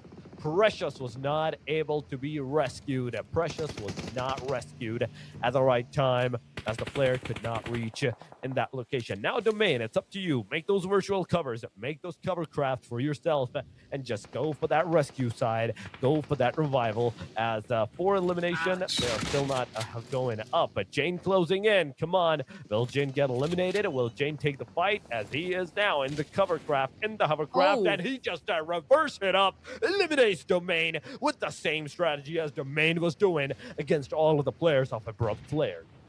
Oh, did Nepex see that coming? I don't think so. Jane from Abrupt Slayers. What a move! Never let them know your next move. But there we have it.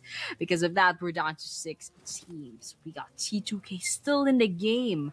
We got ASL as well. Decent team as well. That's the Gaming Broskis coming up next as well. HLX, basically the dominant team from the playoffs. We got MacPen, all 4 players still standing, and 4DM quietly keeping themselves alive. We have 6 teams, 4 vying for that chicken dinner, and they're all just waiting. Once again, wow, we are 22 minutes into the game and we're still playing safe. All right, we'll take it. We have no choice. We'll have to be really, really patient because our teams, our favorite teams, are all being really patient now. But here are the Sharks.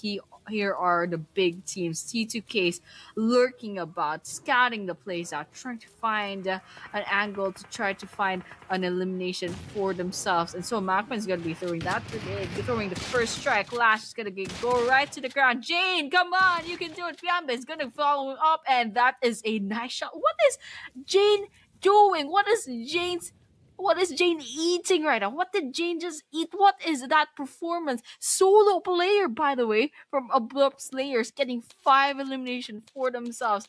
This guy has been at it since Nepex going reverse on that covercraft. And right now, they soloed like 3 players. What is happening? But yes, nonetheless, let's keep a watch out, especially here, Hidden Leaf. Top five, ladies and gentlemen, and Hidden Leaf with the 6th elimination. But look at the mini-map. Mockpen close to the T2K. I want to see that fight to occur at this point in time. That fight to actually engage and start. But for that to happen, we do have to wait out a little bit more. T2K, come on. Come on. You're the 4-man standing, but still do not have enough elimination number. You only got 2. You still need 1 more to take over from the side of XFX. And I think the T2K is actually trying to go for that winner chicken dinner. That is why they're kind of playing it super safe, super slow at this point in time. Caesar is here using that P90 at this point. But connection-wise, the P90 is not going to make too much connection. M4, on the other hand, did make some connection. Not enough for the player to be knocked out. Still, enough for them to like put a pressure upon the team. But P90, this time, it's definitely doing some wonders. That Rule OG is down. Igneous is in the front lines. The Molotov is going to go out. Fearless, you also need to come into close of vicinity to get that revival done upon the player. Slayer is also at the different angle, slowly approaching the situation. I want to see 4 death machines too on the back lines, on the different angles. There's only 3 teams in this single placement, but the rest of the 2 teams, they have the rest of the area of the circle for themselves at this point in time, Annie. And that is what's bothering me, because they will have an easy vantage point against all the other teams from the next moment whenever the fight is actually going to start, when the real fight, the full-fledged fight is actually going to begin. Yeah, they're all just waiting there. They're just waiting in this position. But okay, we got Mopkin. We got Mopkin, rather. And they have T2K in their sides. And T2K is still doing the same thing that they've been doing for the past couple of minutes. They are in their cars roaming about, making those audio cues, making their presence known, telling them basically, asserting dominance on this map. But over here, yes, Fearless, they have vantage point, really good shot, perhaps Joker, but they just can't find the right angle to strike up against Joker. And so Joker will be safe for just a little while longer, but nonetheless, Macman is still nearby. There's HLX Ajaya towards the eastern part of the circle, stage 7, by the way. So we're going to be seeing things move about really, really quickly once that stage 7 circle closes in and becomes a stage 8 circle. But for now, we have to stay very, very patient because the teams refuse to move. They refuse to do anything as of this moment. And right now, we're just waiting. We're just waiting for something to happen at this rate. So now, Mm-hmm. yep, everyone's chilling about, and let's just wait for something to happen. Ooh, something was about to happen. That is for sure. As a Joker, that grenade was a very, very beautiful one. It could have been the chef kiss, but it wasn't at that time. The player is still alive. The player is still up and running into the game. Going on to the next fight, it was a Hidden Leaf Esports taking that crucial fight. Ajaya right now is low. He's healing himself. There we go. The 3 grenades have been given out to Trix, and Trix just gave out a first aid kit to Ajaya. Grenades going. Ladies and gentlemen, they're not connecting so far. Trix is throwing those grenades at the wrong angle. Come on, man. That 2 grenade that you have wasted at this point in time. The 3rd one will go, but it's just going to explode really, really early on. It's not going to reach the player. And once again, you guys, Team Hidden Leaf is out of the grenades, out of the throwables utilities. But Fearless is down. Will he get the confirmation? The answer is no, as Machpen, I think, just steals that elimination out from the face of HLX. And Machpen now, they have just woken up the Hidden Lion, the wounded Tiger, because nobody likes their elimination being taken. Now, this is the time. Come on, show us what you got, HLX. Try and shoot at the rest of the players of T2K, Team Machpen, everybody in your surrounding. Get those elimination numbers up and running. Definitely get those numbers, get those eliminations, and now, okay, this grenade's being thrown. Let's see if Jane took any damage. Doesn't seem to be the case, and there's still H and X nearby. Joker, last person standing, still as of this moment. It's not going to change anytime soon. HLX Tricks, yes, there should have a friend nearby. That's a giant. T2K still has, more or less, they have the most advantage if they could get the revive in to their side, to their favor. But yes, we will still have to wait out 28 minutes into the game.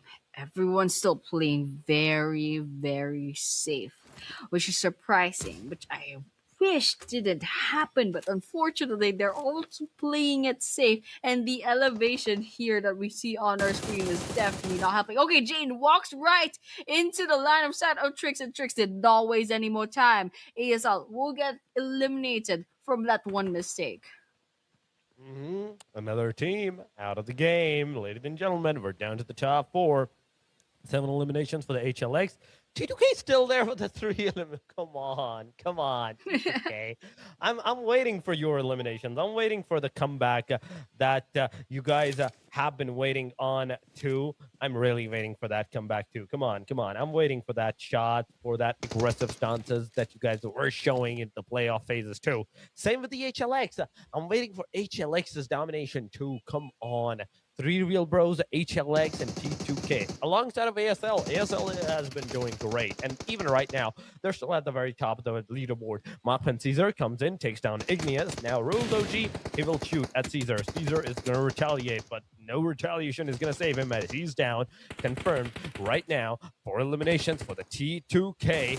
And slowly approaching the situation. HLX is also going to do the same thing. Sword Death Machine's Joker is out of the game, out of the equation. Machman Rock has been finished off by the T2K, and now the fight goes to a 2 versus 2. 8 elimination versus the 4, Yikes. 5 eliminations. Both parties takes a 1 down. Both parties takes 1 each, and making it a 1v1, an equilibrium of the 1v1. Trix is there. The shots are going around from the UMP45, but the UMP45 is almost out of the bullets. He's finally going to get some bullets from the M416. 51 bullets lock and loaded. Shooting at the player. 10 bullets more. He's going to change again and again and again, but nothing is going to connect as HLX comes around and takes that winner. Winner chicken dinner, ladies and gentlemen. That's 10 elimination for the team. And with that, that is a 20 total points. HLX is back, baby. HLX is back, and they got the chicken dinner, proving that they were just maybe warming up late, like in the last 2 maps. So you know what? They were just chilling, and now finally they are so back with a decent amount of elimination points and also the chicken dinner placement points. And so, well, our expectations for the Erangel map was pretty much right. I was hoping that we'd be wrong, that it would go a little bit faster than the previous map, but unfortunately, yep, it was slow, guys. It was slow. We're not even gonna pretend to be happy about it. I kind of wish it was more aggressive, but okay, we're gonna be respecting the wishes of the players, I guess. And yes, we will be seeing that very slow map in the next 3 maps probably as well. But yes, nonetheless, the spotlight will go to HLX. Congratulations once again for getting that chicken dinner. That is absolutely true. HLX without winner chicken dinner. Congratulations to them. But yes, Annie, with this match being done, we're officially at the halfway point of the day number 1 of the grand finals. Let's go and dive into the stats of the match number 3. Hidden Leaf, 10 elimination, 20 total points. The amount of damage that they did is 1702. 1702 damage done by these guys. A very deserving damage, a lot of decent eliminations. But going on to the somebody side, 59 knocks with 61 eliminations, 1 weak elimination, 3 airdrops, 13 headshots, 186 throwables. Okay, the throwables are a tad bit too low. 352 is going to be the longest elimination distance by On Sky, but the total amount of healings used in this match, this is what I wanted to talk about, is not that much. The players were not healing a lot. Yes, they were surviving, that is for sure. And because of that survival, because of not having those early fights up until the stage number 3, 4, we will not see those healing number pop off to 8,000, 9,000, somewhere close to the 10,000 marker. But match ranking, it is HLX 20 points, and all the other parties, all the other teams, with the 4-man that they're playing, they're on the less than double digit of elimination. T2K, 6th elimination. Machman, 6th elimination. 8 for the ASL. ASL did an amazing job on those elimination side. I have to give it to them. For Death Machine with the 3 alongside of TGB, but Nepex and Team RD having 4 eliminations shows that at least, even though they're on the hashtag number 8 in the over match ranking, they still managed to at least eliminate out a full squad. No doubt, no doubt. Some of these teams, they just didn't have quite the spotlight, the chance to shine, to get those elimination points in. But this is page number 2 of the match rankings. Unfortunately, I can see 2 teams with 0 total points, and I'm really hoping that they're gonna bounce back after this. But this is the MVP of the match. It's gonna be ASL. So Jane, I saw this guy was soloing the plays up for like the longest time ever, and they have 5 eliminations for themselves. 991 damage, 3 assists, 10 throws used, survival time of 28 minutes and 19 seconds, and of course, we got the 379 heals. I gotta give it to Jane. Jane has the survivability. It's just unfortunate that they were trying to cross between two trees, and unfortunately, I remember it was tricks from HLX, I believe, if I'm not mistaken, that managed to catch Jane off guard, and like they managed to focus their scope at just the right time, and Jade got picked off because of that. But yes, congratulations once again to Abrupt Slayers Jane for an amazing player. And this is the overall rankings. We got 51 points for Train to Kill, and they are at rank number 1 as of this moment. They're definitely on the hashtag number 1, Train to Kill. Beautifully done by them. 51 total points, 43 for the Abrupt Slayers. But look at the first top 3. It is 30, 30, 30 on the elimination side on all of these top 3 teams. The only thing that's the main difference is the survivability from the teams. If they are surviving till the very end, they can do wonders. They can go head to toe against each other, in my opinion, for the rest of the matches too. And Elite Esports with 32-20 for the Gaming Broskies. And then we have gone down from 20 to 19 points, 19, 17, 16. But going on to the very end, Team OG, CS Vajra, 4 Death Machines, and DRS.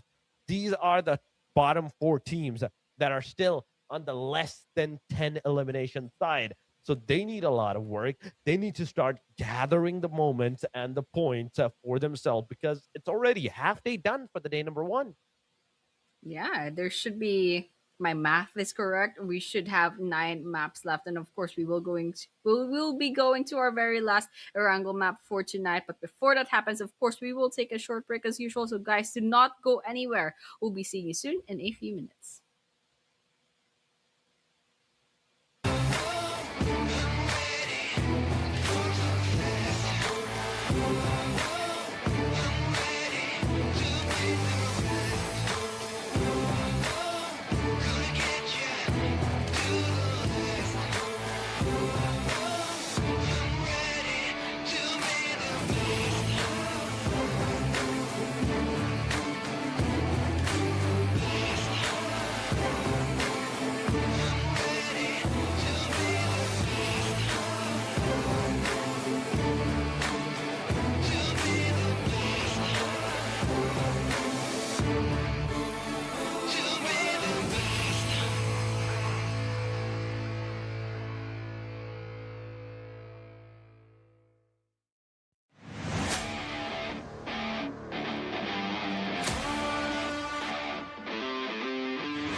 And we are back once again to 2026 PMNC South Asia Spring. I'm saying it slowly, so maybe it's like a reverse psychology on the maps and it will not be slow anymore. But yes, we are totally back.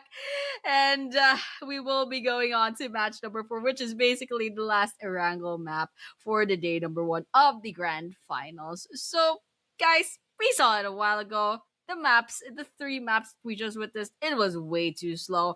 So I hope we won't see a repeat of it, but I'm pretty sure it's gonna happen. So let's just brace ourselves. Those are some sweaty maps. On the slow pace side. But yes, we have to see if the rest of the matches are going to be slow or they're going to pick up the pace finally because the halfway is done. The water has been tested by the teams, right? The water are tested. The water's tested.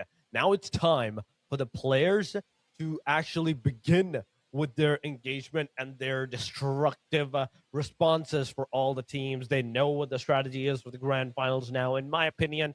But at the same time, nobody was fighting. Nobody was fighting. So nobody has No. any insight whatsoever. So whenever that can happen, I think it's definitely going to be a slow paced map once again. But we'll only know that once we head into the map of Erangel, the final Erangel, ladies and gentlemen, of the day number 1. After this, we only have 2 more Miramars. And those Miramars are already, if Erangel is this slow, I can only imagine how slow that Miramar is going to actually be. Or maybe it's going to be the reverse psychology. The Miramars are going to be actually faster than the Erangel maps. Only the time will tell. Only the teams are the one to decide that whatever the pace they want to pick up, they will pick it up. But match number 4, it's a really crucial map, Annie, because it's the start of the second half phase of the day number 1. It's like you have insights of the team.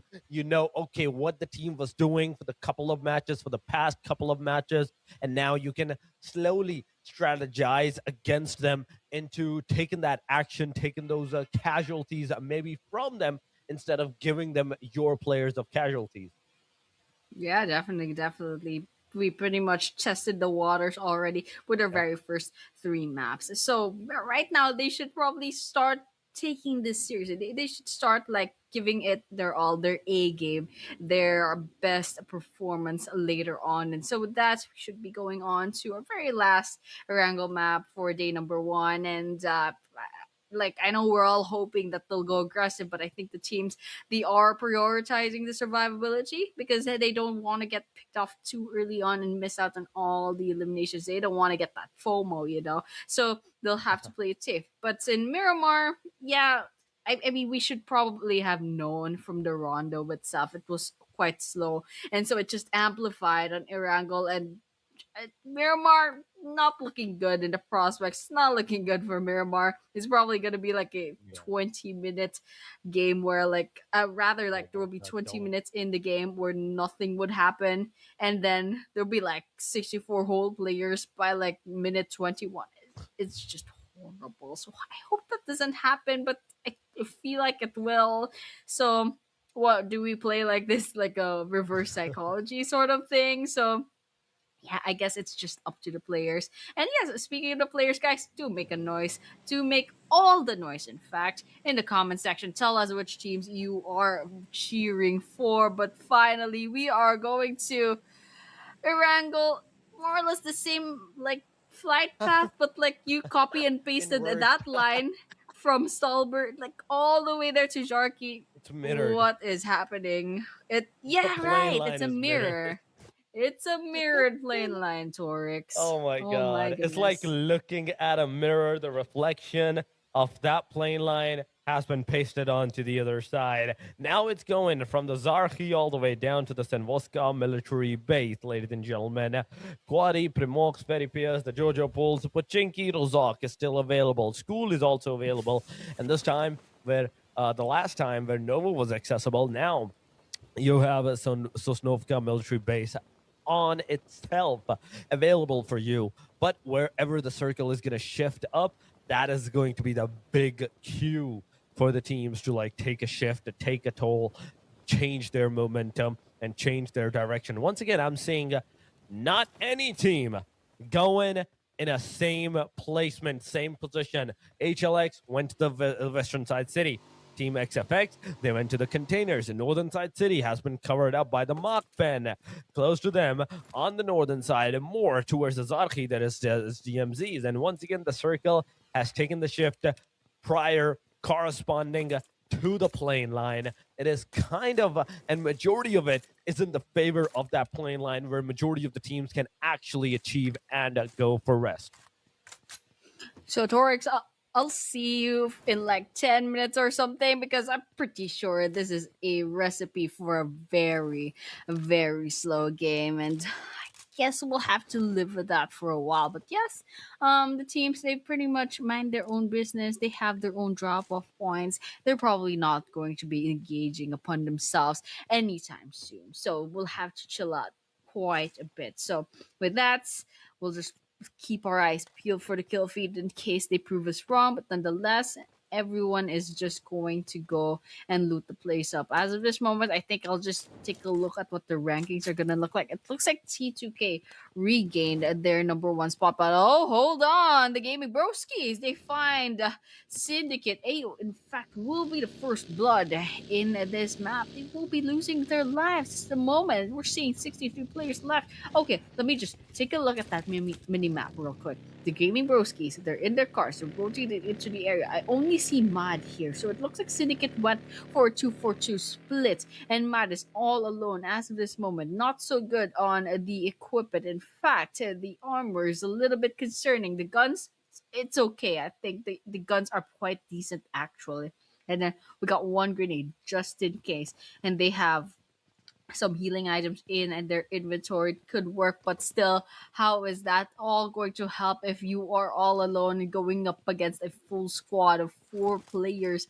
That is the Gaming Broskis. They just took Syndicate by surprise, but it's a good thing you can see the rest of Syndicate will probably be rotating into the area. I just saw like a smidge of like purple in the vicinity, so I hope to see like maybe Syndicate will take this fight, at least save Mod from this situation, this dire situation. But it looks like Mod is actually trying to go on foot, trying to get away, and you can see the Gaming Broskis might be going for the chase. They're just checking the rooms, trying to see where is that guy. There should be another squad. It can't be that there's only one person here. But look at this. They're all rotating now. Lash has like an inkling as to where Mad is right now. They're gonna be going onto the vehicles. They're gonna be rotating into the area, and Mad better blend into the background because they'll be caught up. And I think the Gaming Broskis, yes, they will be checking this compound. No way did they not clock Mad. They are still checking the houses. They don't have information. They're collecting information, and Mad's pretty much laughing their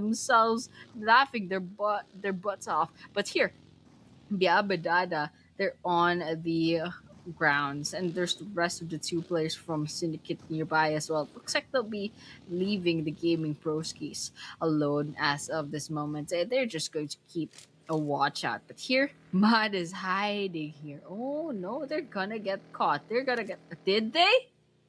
Oh, no way! The Gaming Broskis did not notice Mad, I think. I think they did not notice Mad. They're blending into the trash. They're going straight forward. They're like, where is this guy? This is like some cartoon, Looney Tunes sort of scenario right here. They pretty much went past Mad, and Mad's quietly just pretty sure, like, in real life, Matt is probably laughing right now. What just happened there? What, that was comical. That was actually comical. But nonetheless, yes, the Gaming Broskis, I think they pretty much just like chilled out, and now they gave up on trying to hunt down Mod, and they're just gonna loot this place up. Annie, at least, Yeah. I see one fight in the 5 minutes. I'm happy. I'll take that. I'll take that compared to the no fight whatsoever. But still, if only one more fight can occur, that would be amazing, in my opinion. But that's just my opinion.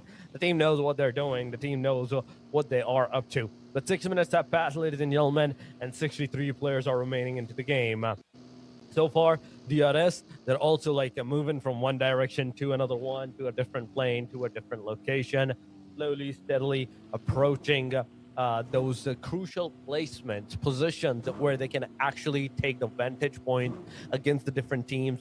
First of all, I think they need to like stay into the middle of the circle, but that's a very old tactic. But you know what else? Nobody's gonna expect that. If you stay in the middle, you will have a really decent chance, in my opinion, if you're aggressive, to take down all the teams that will be coming from the surrounding sides and maybe even moving it around from that area. You will have the chance to at least take down one, maybe two players out, and then slowly and steadily just mark up those elimination numbers. But Boatyard area, aka the water town that it used to be called. Now it's a boatyard, ladies and gentlemen. The wrangle has changed once again. I miss the old water town. I kind of miss it up, but boatyard is way too like premium for loot now. Premium. Yeah, you know what? I was like, you know what? Boatyard seems like so like it's so strange. Like, did that always get called Boatyard? I don't think so. So that was it. That was it. It really did change. But yeah.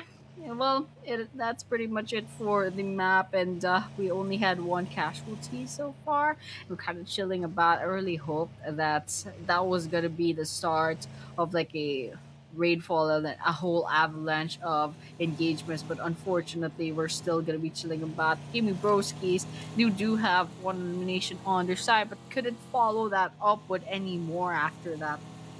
And so it's peaceful once again in the wrangle. And I usually like peace, but I don't like peace in this game because that just means waiting a little bit more. But okay, we got four death machines finding one of their players getting eliminated in this place.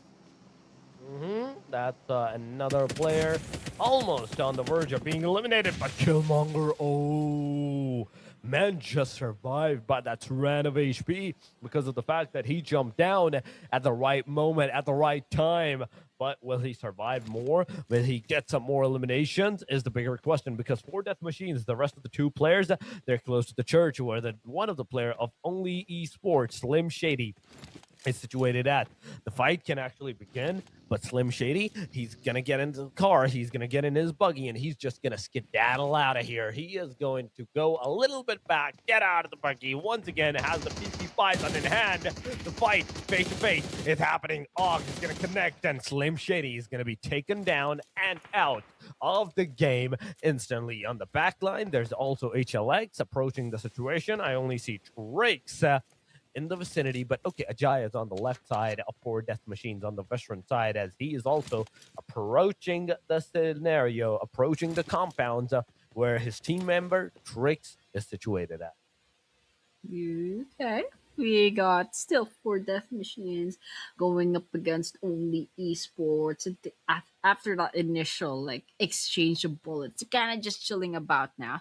HLX could be a potential third party at this scenario. Okay, let's see what they do. It looks like the rest of the teams. There's also the gaming broski should be nearby. I can see the ruins, so they should be like towards the southwestern part of this particular position over here. And so with that, you see on the esports handsomes does have this really nice spot to scout the place out, get some information in for their side of the team. But nonetheless, they're kind of just waiting for any sort of movement, any sort of given information away from some other teams. But as of this moment, I guess everyone's just trying to lay low as much as possible. And oh my god, this game is slow. This game is very, very slow. It's 10 minutes into the game. We only have three casualties so far. And there could have been more, but look, like, there are four teams here, but nothing's happening except right now. Okay, 4DM's trying their luck. They have some bullets going to the vicinity of HLX. HLX not even fighting back. They're just going on for that trigger discipline as usual. I hope to see something happening, especially with OG joining in the fray. I can see Bahum right nearby, so I hope to see like an engagement happening. But I don't think they're trying like no, they're not like trying to take some initiative into getting a fight going. I mean, the fight, that's not happening. You know that, Annie. We all know that. Until the state number 3 is about to close, I don't think the full fledged team fight is going to happen. Yeah, we will see some stray fights, like one or two player being eliminated here and there, like even Bahun DTD. He's close to the proximity of HLX. If HLX is lucky, they're going to be able to take down the players off the side, but at the same angle, at the same side. Come on, Joker, it's up to you. I'm waiting. I'm waiting for that spray to connect upon the player. I do love the formation of HLX, the way they have like complete control of this broken compound area sides for themselves. OG cannot move. OG cannot show their faces here. That is one thing that is for sure. But at the same time, we have to see the circle. The circle has gone towards the western side area, the hospital, the Mount Everest is in the circle, but the fight is happening. OJ taking that shot, taking that connectivity, and also giving it back, making it double and giving it back straight to the RD's angle. Two for Cruel, two for Adi, DTD, and 4 eliminations in the back. OG beautifully executing the fight against the team RD. Oh, nice one. And that is it. That is our first team wipeout. And we are all at it right now. We are all just at it. And so with that, we we desperately need just a little bit more patience for our teams. They just need time. They just need time to gather courage and take these fights. But okay, DRS is going to be rotating into the area. See his Vajra is nearby. They're coming in like a cloud. Look at them. They're so graceful. I like this. I like how this looks right now. DRS Gaming is trying to race them out as well. But with that, they're trying to go into the circle. As you can see, the blue zone is going to be closing in stage 3. There's ASL nearby as well. But still nothing. Nothing happening. No one's taking this fight. No one wants to make a move until Frag. Okay, Frag's getting some sprays on, however. And that's just going to attract the attention of a lot of teams. They think something's happening. They think they want this third party scenario to happen just so that they take advantage of a team that's already trying to lick their wounds after a fight. But no, nothing's happening. No. 15 teams still, 57 players after like an initial spray of bullets. Nothing came out of it. Nothing came out of it, and everyone is just trying to play it safe just a little bit too much in this map. Definitely. 14 minutes in. Only one team has been eliminated. The rest of the fight that has occurred, it was only on 4 death machines.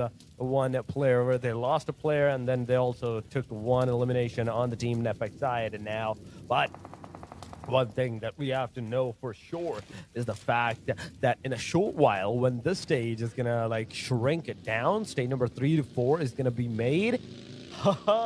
Let me tell you, we're going to see some amazing fights. Domain also has been taken down by the hand of 3 Real Bros, and 3 Real Bros is taking those fights straight up on the face, but now they're also struggling as one player's down. Zero is also being knocked out, and 3 Real Bros down to the last 2 players. Nepec got eliminated by the play circle there as the last guy that was alive. But 3 Real Bros, they're also picking some heavy casualties as there's a third party ASL in the proximity.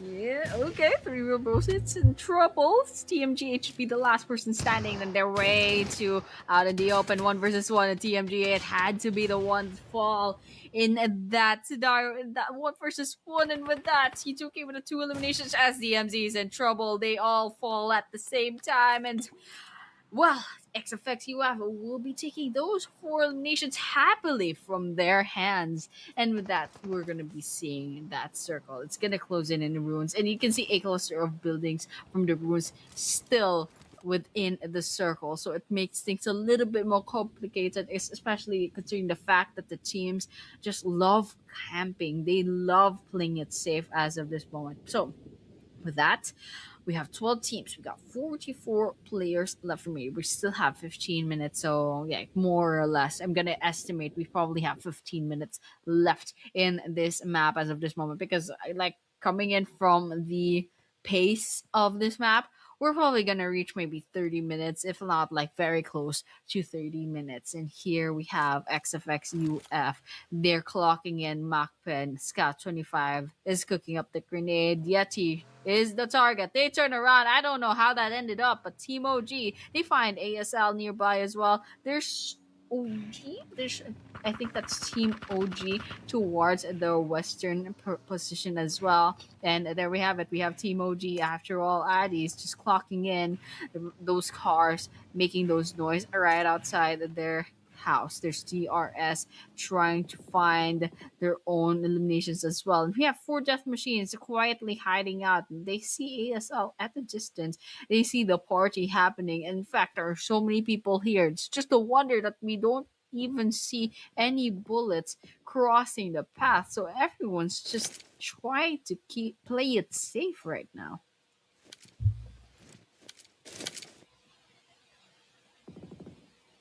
They are Ugh. definitely trying to play it safe, Annie, but the zone is not going to let them. That is for sure, because stage number 4 is closing on, and 12 teams with 43 players.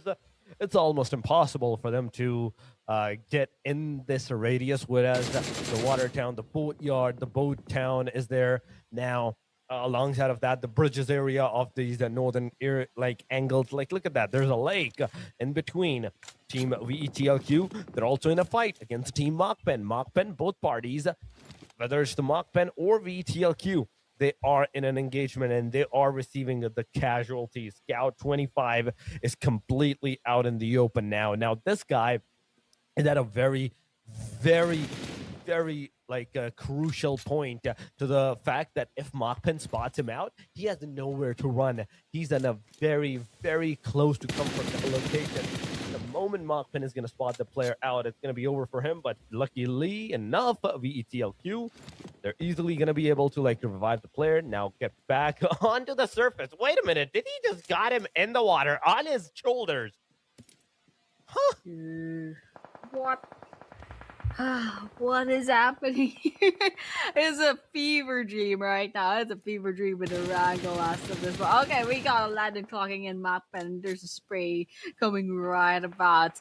And I don't know what this guy's looking for. There's some movement nearby. There's smokes there. They clocked in the smoke. Here, VTLQXUF. They had the number 1 spot, like in map number two, after map number 2, I think, and then after that, real quick, T2K took that number 1 spot back from them. But here, CS Vajra finds intensity from Syndicate. We have HLX nearby, and we got Macman. Oh, that's a 2-for-1 deal. Jaya actually managed to get the 2 down onto the ground. Scott's gonna be following right up, and Aladdin will be taking those elimination points for themselves. HLX gets clocked in as well, and that's a lot of pressure coming in from Aladdin and down. Macman Uncles is also nearby trying to get that elimination steal, but instead they both get knocked down right and dead and there. So with that, Aladdin is trying their best to get those bullets to connect. They need those eliminations. Panda is also nearby, but Panda is slowly and steadily losing a lot of health as well. So you know what, Aladdin should just wait them out. And there we have it. Panda, unfortunately, I don't know if that credited to Aladdin. It doesn't seem to be the case. And, well, that's quite unfortunate. But we're going to be looking out for Hidden Leaf as well, because they look like they found an engagement that they want to go to. There's just some grenades going back and forth. And Macman's going to be coming in right into the sprays of Ajaya. The sprays, the players coming around the premises. Machpen finally been taken down. It is over for them, ladies and gentlemen. We're down to top 10 teams. T2K also receiving some casualties as one player is down, and he is on the verge of being eliminated too. You can see that on the dead live counter. But Aladdin close to Ajaya. The fight can happen at any point in time. Aladdin's also the solo player remaining for the team. VETLQ a while ago, they were 4-man standing, and now they're down to almost a no-man standing. It's a no-man's land. You get up, you stand up, and you're definitely going to be shot at all directions, from all directions. Slayer comes around, takes down Only's player, whereas Team Only, they were, I think they're in the close proximity of the team, but the fights are not happening a lot. And now, there we go. He's going to throw a grenade. It's not going to hit anyone as HLX is moving away from the premises, not knowing that the player was close to the area. Bahoon DTD has been finished off by the hand of Ajay, and now the player Venom Zod, he's going to spot down Aladdin, and it's over. Another team gets out of the equation. XFXUF is the name to get eliminated on the hashtag number 10. Oof, oof, oof. Okay, we got 9 teams left to go, and they're all trying to basically get as much elimination points as possible while staying alive. And actually, the staying alive part is weighing more than the elimination. But over here, Hands Up does get taken down by Rules OG. It's just a knockout. Let's see if they can confirm that kill for themselves. There was a grenade cooking. I don't know if it's gonna hit anyone. Ajaya just turned right around trying to see if they can find any sort of movement right around their backs. And Liquid is nearby. Ajaya's senses were correct. There was someone trying to go from behind, but here Delta is going to be revived as of this moment. Looks like only has been eliminated off. We're looking at 8 teams left and 29 players left remaining. HLX, great job with the 6 eliminations. And so it's quite nice that HLX has been bouncing back and now they're climbing steadily on the leaderboard. That's a 6 points, 6 elimination points and counting perhaps, plus the placement points that they have for surviving this long. And now we're gonna be watching out from at the distance. We can see T2K and 4DM still at it with each other. There's ASL nearby also, a very decent team. Definitely these teams are to be watched out for. Like these teams, these 4 teams on our screen, they should be worried about. Like T2K, of course, they got the number 1 spot. 4DM, very decent team as well. It looks like Peak will be picked off.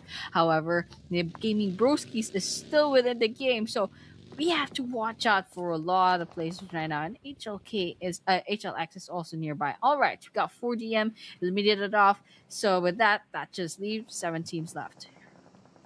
7 teams left now, 23 minutes into the game, and majority of the teams are 4-man standing. The only 2 that are not are OG and DRS. The only 2 teams, but aside from all of the others, they're 4-man into the game. Chadi is also low. He's down. Needs to be finished as soon as possible if they want to get any kind of eliminations. But OG versus DTD. It is happening, ladies and gentlemen. T2K Fearless 25. He's low. He needs to heal. Igneous shooting at the players. Oh my god, that was beautiful. And Igneous gets the knockdown done. ASL, 1 player once again is down. And I mean, at this placement, at this location, we do have to see what the T2K is going to be capable of. They move too much forward. HLX from the back is going to shoot at them. They stay down. They're definitely going to be outside of the play zone. And the play zone is going to do that deed of damage to them, as this state number 6 is a force to be reckoned with. Oh, definitely it is. T2K. Okay, Igneous does still need to be revived even until now. All right. Oh, no. I thought Rules OG had it, but Ajaya caught them red-handed, and now they're red on the ground and trying to get eliminated off. But Hitu, oh no, Hitu with the grenade. Let's see if it finishes them off. Looks like Igneous gets taken by Chari from ASL still, and Jane will be taking the credit for the other player. So it looks like Hitu, unfortunately, just a little bit too late with the finishing with the confirmation. And it looks like DRS, Killer YT, will be denying an elimination point for themselves and will be taken by the play zone. But over here, Trix is way too low in health. They're inside a jeep. There's also another player from HLX, their fellow player Venom, needing the revive. Jane, what happened there? Ajaya finds Jane walking about, and Jane gets taken by surprise. He too, however, will be helping out Jane with the smokes, just helping out just a little bit, just to stop the division from coming in. Trix took a lot of damage, but it's not gonna be enough for the confirmation or the knockout. But it's gonna be Biambe from TGB who will be taking them down instead, and Liquid will be finishing that off, and that just leaves 18 players left remaining. 5 total teams remaining into the game with 18 players. And majority of them, like, look at that. It's a 3 versus 3 versus 4 versus 4 versus 4. Any at this point in time. Hidden Leaf Esports now just behind the car, behind their Lamborghini that Beautiful. Chroma Lamborghini is here, but Abrupt players, they're also going for the fight as one player of the Abrupt players is right now down. HLX versus TGB, it's happening. Wajra versus TGB, it's also happening too. Wait a minute. CS Wajra on a very different plane. Look at that, where they are. Look at TGB, and they were shooting at the players from that different of a location, that farther of a location. HLX is going to lose another player, and they're going to be down to the very last guy. Even though 7 eliminations, it's still not enough to get them into the top three for now, right now, into the game. Lash, Himson, both players from the Gaming Broski. The Gaming Broskis are down, and CS Wajra, they are throwing all their utilities, dumping it up in this particular region, not knowing that the players have already moved away from the premises and all those throwables. They're all going to be in a win. They're not going to be used. They're not going to connect upon any time. But ASL Chari, abrupt players, 9 elimination, and they are really close to taking down T2K once again, owns the leaderboard overall for the hashtag number one. CS Wajra, GTV. The fight is happening. One player down, two player finished. Right there and then, that's 3 and almost 4 eliminations for the Gaming Broskis at this point in time. CS Vajra down to the last man standing. ASL and OG, the only two teams with enough players to support a winner chicken dinner tactic. Right now, we have to see which one of them is going to succeed, or is it going to be none of them that's going to succeed? Who knows? Who knows? There could be a plot twist coming in from the underdog teams right now. HLX with a solo player. We got TGB with two players. CSP. In fact, CSP just lost one player just right now. Okay, Delta's getting targeted right now by Lash from the Gaming Broskis, and Delta's definitely half health, taking a bit of damage, and will probably be hit by that blue zone in a couple of seconds if they don't move. But here, the Gaming Broskis, they're gonna be closing in on Delta, and Delta is in trouble. They go up on the ground, but it's still not enough.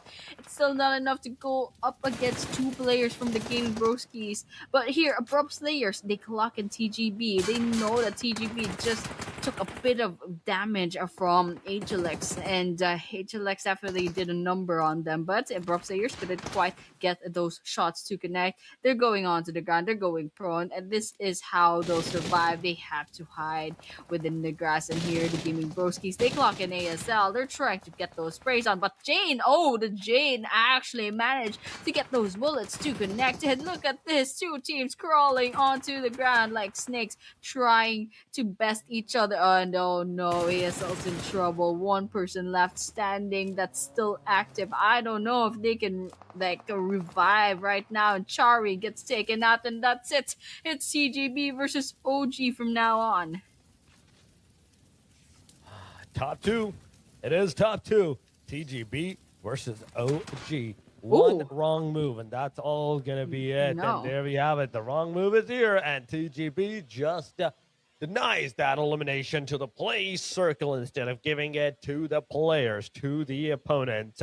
OG with that win over the chicken dinner, ladies and gentlemen. This is the match number 4. This was a third last match of the day number 1 of the grand finals that has just ended, that has just concluded. And now, with this win over the chicken dinner, there's going to be a lot of changes, onto the overall ranking page. But before any of that, I think I do need to see what the match ranking is and how well this match was played by the teams. How much eliminations we're seeing, how much heals were there in the match, in the game, throughout the whole scenario. And at the same time, those crucial vehicle elimination. I want to see that vehicle elimination go up to at least 3 or 4.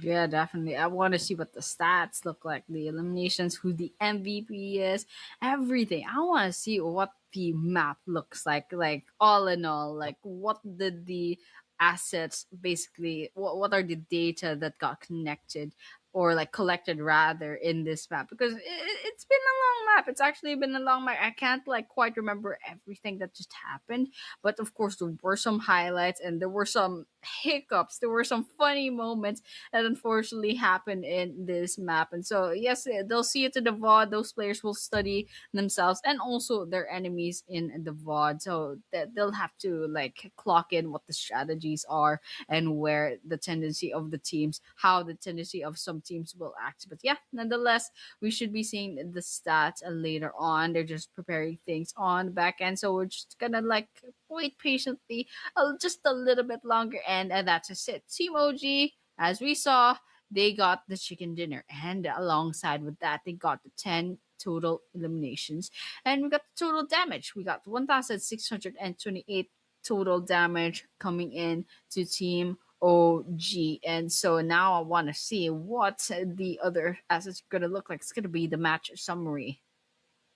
Somebody it is a zero vehicle elimination, 64 knockout, and 56 total elimination numbers. But throwables, ooh, 256 is a good number. 9 headshot, 3 airdrops, 293 is the longest elimination distance by the Vajra. Yonku with 7,480 healing done in this match. Still better than the last Wrangle where I think it was 5,000 ish of the healing side. It was not even close to 6,000. But yes, now, this time, at least it's close to 7,500. This is the match, somebody, ladies and gentlemen. And match number 4 of it, this has been concluded. It is concluded now. Going, I think, to the match ranking. A match ranking, we're going to see a lot of double digits, maybe. I'm at least expecting 3 teams with the double digit elimination or close to that. 9 or 8 elimination numbers from the side. And there we go. There we have it. With the 10 elimination numbers to the team OG, I'm seeing ASL with 9, 7 for TGB and HLX. A total of 10 points, 13 points, and ASL with 14 points to their name. T2K also did an amazing job with the elimination numbers. 6 elimination numbers. That's like 1.5 team that they eliminated up. XFX, UF, and CSV also did 5 elimination. That's more than a squad. I'll take that. Yeah, definitely. You'll definitely have a lot of elimination points for some of these teams. They're very decent, in fact, very decent. And of course, we have the second page as well. These are the teams that need to step up sooner rather than later. We have 3 teams too that have 0 total points. We got Royal Dragons, we have Macban, and we have Syndicate. Unfortunately, they just had a quite a rough match because I know these guys. I know RD and Macban and Syndicate, they did well in some of the maps. And even like the previous, most recent map just a while ago, they actually did well. It's just that they probably got picked off way too early on. But here is the MVP of the match. It's going to be Adi from Team OG with the 5 eliminations, 862 damage, 1 assist, 18 throws used. We got the 29 minutes and 5 seconds of survival time, and of course we have the 122 healings from this guy alone. So yes, the chicken dinner plus this MVP from Addy. That's definitely a really good map for Team OG. It definitely is showing the spirit that this guy, even as a solo, has done a great job. But going on to the match, overall ranking, in fact, ladies and gentlemen, not match, but days overall ranking. It is Train to Kill 58. T2K secured their top spot once again. Abrupt Slayers 57. There we go, 36 to 39 elimination. Then we have 35 for the VETLQXUF on the elimination side. 47 of total. Penalty Fee Sports also closing in the gap with 42 points. Gaming Broski's 33 with the 21 elimination. That marks the end of the 20 plus elimination number. Now, Team OG, Royal Dragons, SDMZs with 14 elimination each. 13 for 3 real bros and only esports. I have to give it to that 3 real bros, even though they're on the hashtag number 12 right now, Annie. The amount of elimination they have, it's just showing them that they were aggressive throughout the whole thing, that they have been aggressive in all of the scenario. If they can survive, if they can start to like gather up some placement points and start staying up till the end of the game, like till the top 5, top 3, then there's nothing stopping them from at least staying in the top 5 at the end of the day, of the day number 1. But yes, that is a question for another time. But right now, ladies and gentlemen, before heading and starting our Miramar journey, we're going to go for a very short break. Do not go anywhere. Stay with us. We'll be right back.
Ladies and gentlemen, welcome back once again.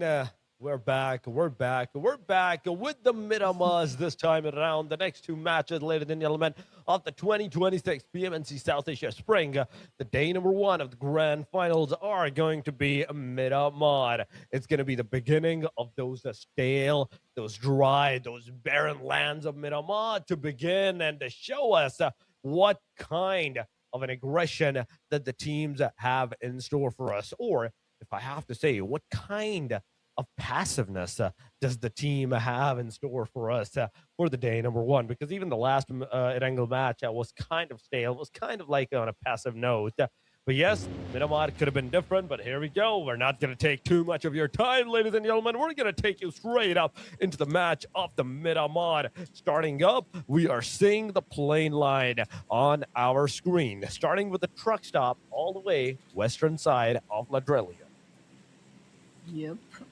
I mean, we got like an east to west sort of situation over here. So there are quite a number of like hot shops that are accessible over here. We got Picado, we got La Driera, we got San Martin. Hacienda del Patron a little bit too far off. I don't know if people still like Los Leones. I definitely don't like Los Leones. Chumacero is also nearby. And so with that, El Hazar is just a little bit too far off, but I'm sure there's some teams that will attempt it. Actually, no, El Hazar is still pretty accessible. It's just that the name is far away, but the actual city is still nearby, and everyone is just dropping off the map one after the other. I don't see any like teams landing in the same place, and this sort of flight path is just making it easy for the teams to spread out quite a lot. Like they don't have to like land at the same place. But you know what? You know what I'm really hoping for in the next match, in the next map. I hope like the flight path is like way too down below. Like most of the flight path is like touching from Puerto Paraíso to Minas del Sur, so that there's like way too little time for the places to go back. But yes, the circle is gonna close in over there, and it looks like it's gonna like close in a lot of like maybe half the players as of this moment. So while half the players will be safe right now, but HLX landed in the same area with Syndicate. Now I'm kind of hoping that we're gonna be seeing some early game engagement. So let's just give time for the players to just loot the place about. But you can already see tricks. They find Syndicate's Cloud and nearby, and there's also another engagement in TGB and someone else. But yes, we will be focusing on Hidden Leaf. Tricks goes down right into the ground. Cloud takes that with the shotgun, but TGB Lash finds Killmonger for 4 DM, and so three active players on Hidden Leaf, and it's still 2 minutes into the game. I love this. I love this reverse psychology situation over here. Air angles, very so. Mars going great. We got 62 players left. We got TGB Liquid fighting RD Suba. What is happening over here? There's three different engagements, or rather, there's a third party here. RD just sidestepping the gaming broskies as of this moment. Liquid just getting punished over there and getting eliminated off to less than 3 minutes into the game. What in Miramar's name is happening? Where is this engagement? Where is this aggression suddenly coming from? I guess they all learned their lesson from in the Erangel, I suppose, and they know that it's just not working out. All those staying safe, all those survivability, like prioritizing the survivability, it just wasn't working out. They couldn't get the engagements and the eliminations that they want, and so now they're going on the aggressive. And now here in Chumacera, we got HLX and Syndicate. They're still at it. Tricks got eliminated off. It looks like there's only three in Hidden Leaf, and I'm just gonna assume Syndicate has all four players still standing, just judging from the fact that HLX did not get any eliminations. And so with that, we got five rather. We have five casualties 3 minutes into the game. So it's a good start. It's definitely a good start to this Miramar, but unfortunately, we're already back into a lull. We're already back to playing it safe. We're already back to not making a move, and you can see they have like Hidden Leaf. They don't have the greatest guns. I can see an Uzi. I can see an SMG. The double barrel shotguns on their hands. It's not looking good, especially if you want like the best guns Yeah. to try to like go ahead and take this fight. It's just not gonna do well with this gun, dude. Oh, actually, there's some bullets Ooh, like connecting. Wow. nice. Nice spray with that UMP and everything. The shots did connect. Syndicate, look at that. They're losing a lot of players. And Syndicate, I think intensity is going to be down to the last two players now from this point onward. Intensity is there alongside the rest of the player of the team. Syndicate is IO. He's in the city. The close to proximity is going to be Hidden Leaf. And Hidden Leaf has a clear advantage against them at this point. Annie, One wrong move from any party is going to instantly mean destruction from the side of the players. And IO, he's looking from a different plane with that tap DMR. In fact, a semi-auto rifle at this point in time. One wrong move, and that headshot is going to do a lot of damage to you. Yeah. Oh, definitely, definitely. If I ever to get that headshot, that really nice shot from coming in from the players. But here, Ajaya is just standing over there right below intensity. I don't know if they have information, and intensity is making a lot of noise with their footsteps. They're just giving those audio cues, and intensity will pay for that. Delta will be finding that knockdown. In fact, Elta will be finishing off intensity. One there, one over there, one elimination on their side on HLX, and now that makes three. In fact, it was three eliminations on the side of HLX as of this moment. And so, where is the last person from Syndicate? Where is AU? Where exactly is AU? Did HLX get some information as to where this guy is? Will they go ahead and try to hunt down the place? They have the numbers advantage. And so they should be like confident enough to take this fight to hunt down AU from Syndicate, the last person standing from their team. I mean, Annie, compared to the Erangel, I think I'll take this match. I'll take this match because we have seen so far somewhere six elimination from 62. We're down to 56 players right now at this point in time, and I'll take that at any point. I'll take it. But yes, HLX, they're now grouping together, moving forward inside the Chumacera City, where the team is Syndicate last player is right now situated at one wrong move from Syndicate's player, and IO might be the first to one, or maybe even the last one of his team to get eliminated, and the first team to be eliminated out of the match is going to be Syndicate because of that. Or Death Machine is on the same verge. Two of their players have been eliminated. I see four teams outside of the circle right now in an instant when the circle is shifting from stage number one to the stage number two. 1 minute left before the stage number one closes up, and it marks the territory with a new radius.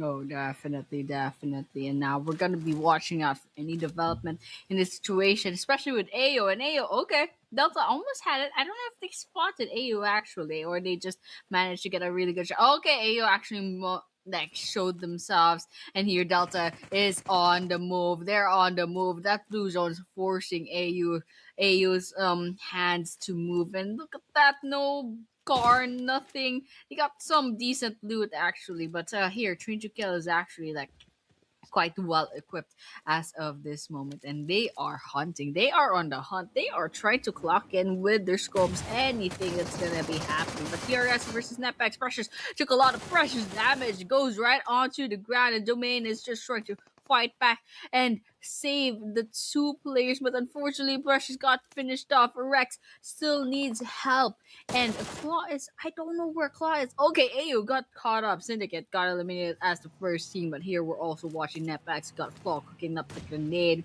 Let's see if it's gonna hit anyone. Nothing popping up in the kill feed, and so that just means it didn't quite connect. And so Claw will be relocating and rendezvous with Domain. In fact, and okay, nice shot. Example actually takes down Rex, and that, no, rather, I think Rex just ran out of health, or maybe they got finished off. Let's just see later on. But here, DRS nearby, we got Domain trying their luck, and as well as Claw trying to lock up against DRS. But here, Killer White Sea and Frag, they're moving the plays out. They are trying to angle themselves somewhere. I don't know what their plan is, but they're definitely trying to cook something up and trying to finish off Nepex Esports.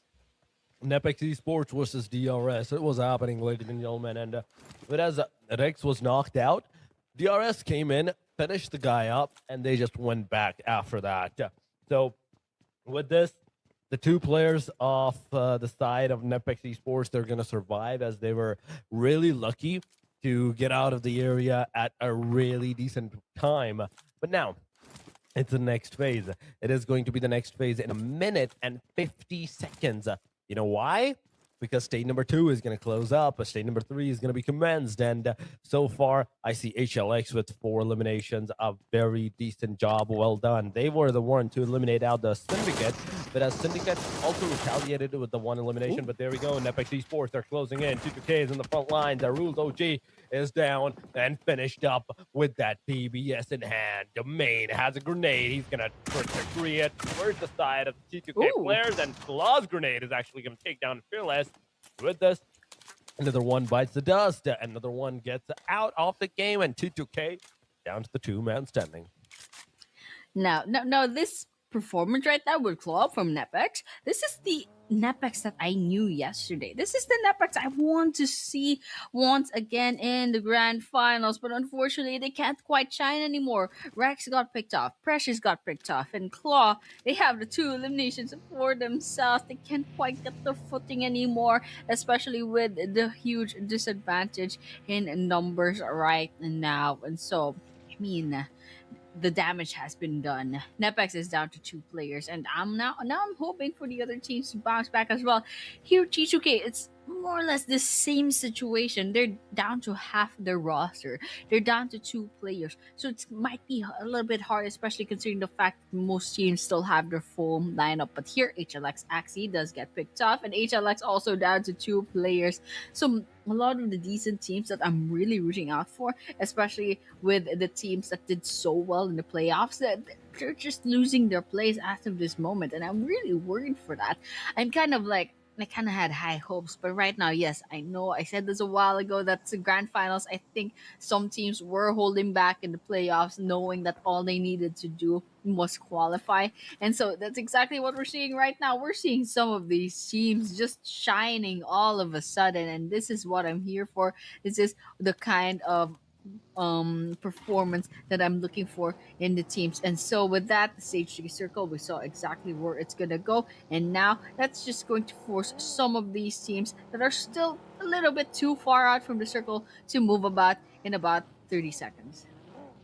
Yeah, only 30 seconds more, and the state number 3 is going to start to close in. But you know what else is closing in? The distance between the Gaming Broskies and another team close to the proximity. That is 4 Death Machine. The Joker gets taken down. It's up to the last guy. That is AG. AG manages to take down 1 knockdown, but not enough of confirmation to happen. And now, with 4 death machines out of the equation, abrupt players enter the vicinity, enter this area, jumps over the guy. Wait, for some reason, the guy did not even shoot at them. Once again, the players are in the close. Abrupt players is going to lose the players. Shoddy, add-on Sky is down. Hituzad is the only guy remaining into the game, and the moment he's going to enter the compound, it's all over for him too. ASL, abrupt players, they're done. They're dusted. They are gone out of the match. Unfortunate, quite unfortunate. And now we're down to 13 teams and 44 players left remaining. We're still 13 minutes into the game, so I'm glad we had a lot of development, and the main goes right into the domain of the ground, and Claw is still at it. They're a little bit distracted, trying to find any sort of movement from their opponents. But Scout with a really nice angle to throw those grenades, and a nice, no, rather, that's another team, actually, Killer YT. I thought that grenade connected, but here we have it. Scout just trying their luck at throwing those grenades. There's only 1 grenade left, and they're gonna be expending this.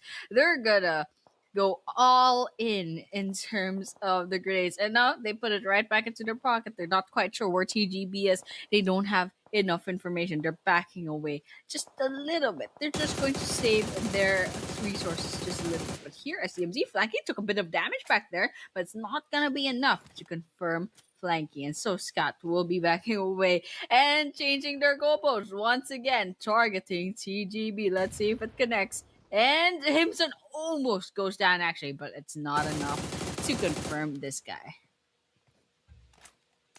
Absolutely. The grenade did not connect. The player is still alive, and he is still running into the game. Aladdin, he's shooting at the cars. He's making sure that the coops are no longer usable, no longer viable for the players, for the team. State number 3 is closing in, ladies and gentlemen.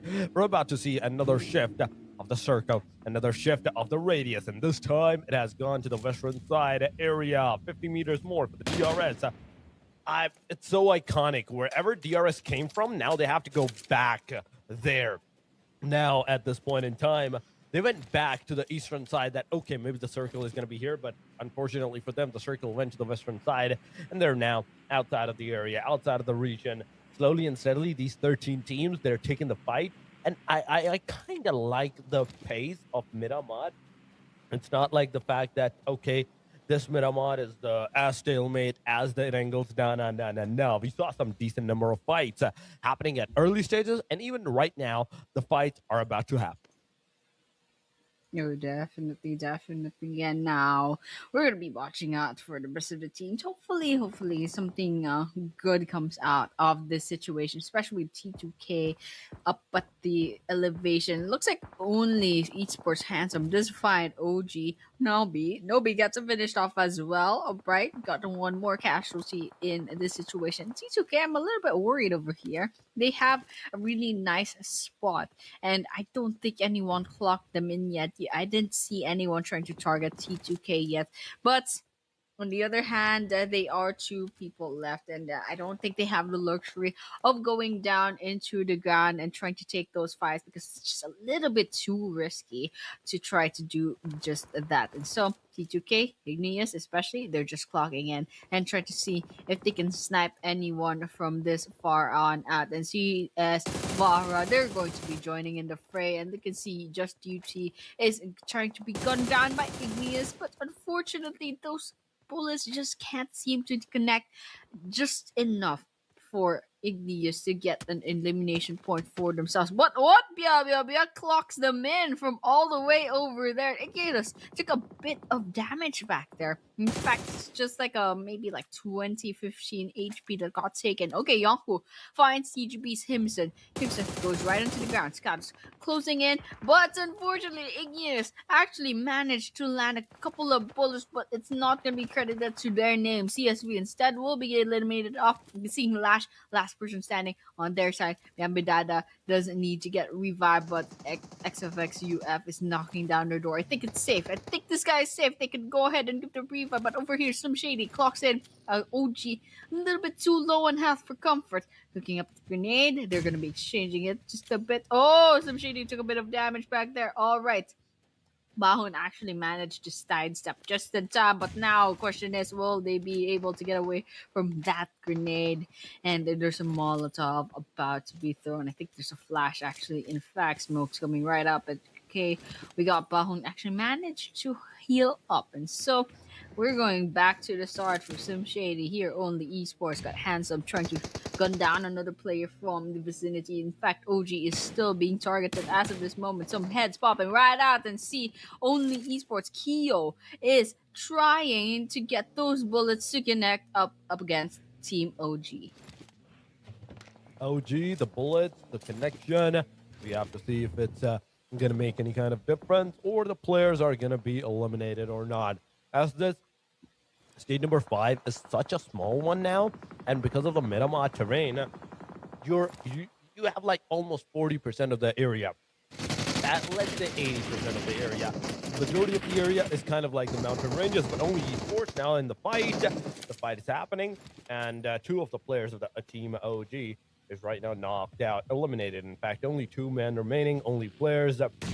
Is also down to the last 2 guys, whereas one gets more taken down, and it is Kyo as the final hope for the players. Bahun DTD, in the meanwhile, will definitely get revived, will definitely get back on the feet, and only Handsome from the side of OGR DTD has been finished off as well. Ooh, okay, it's a bit of a trouble in here.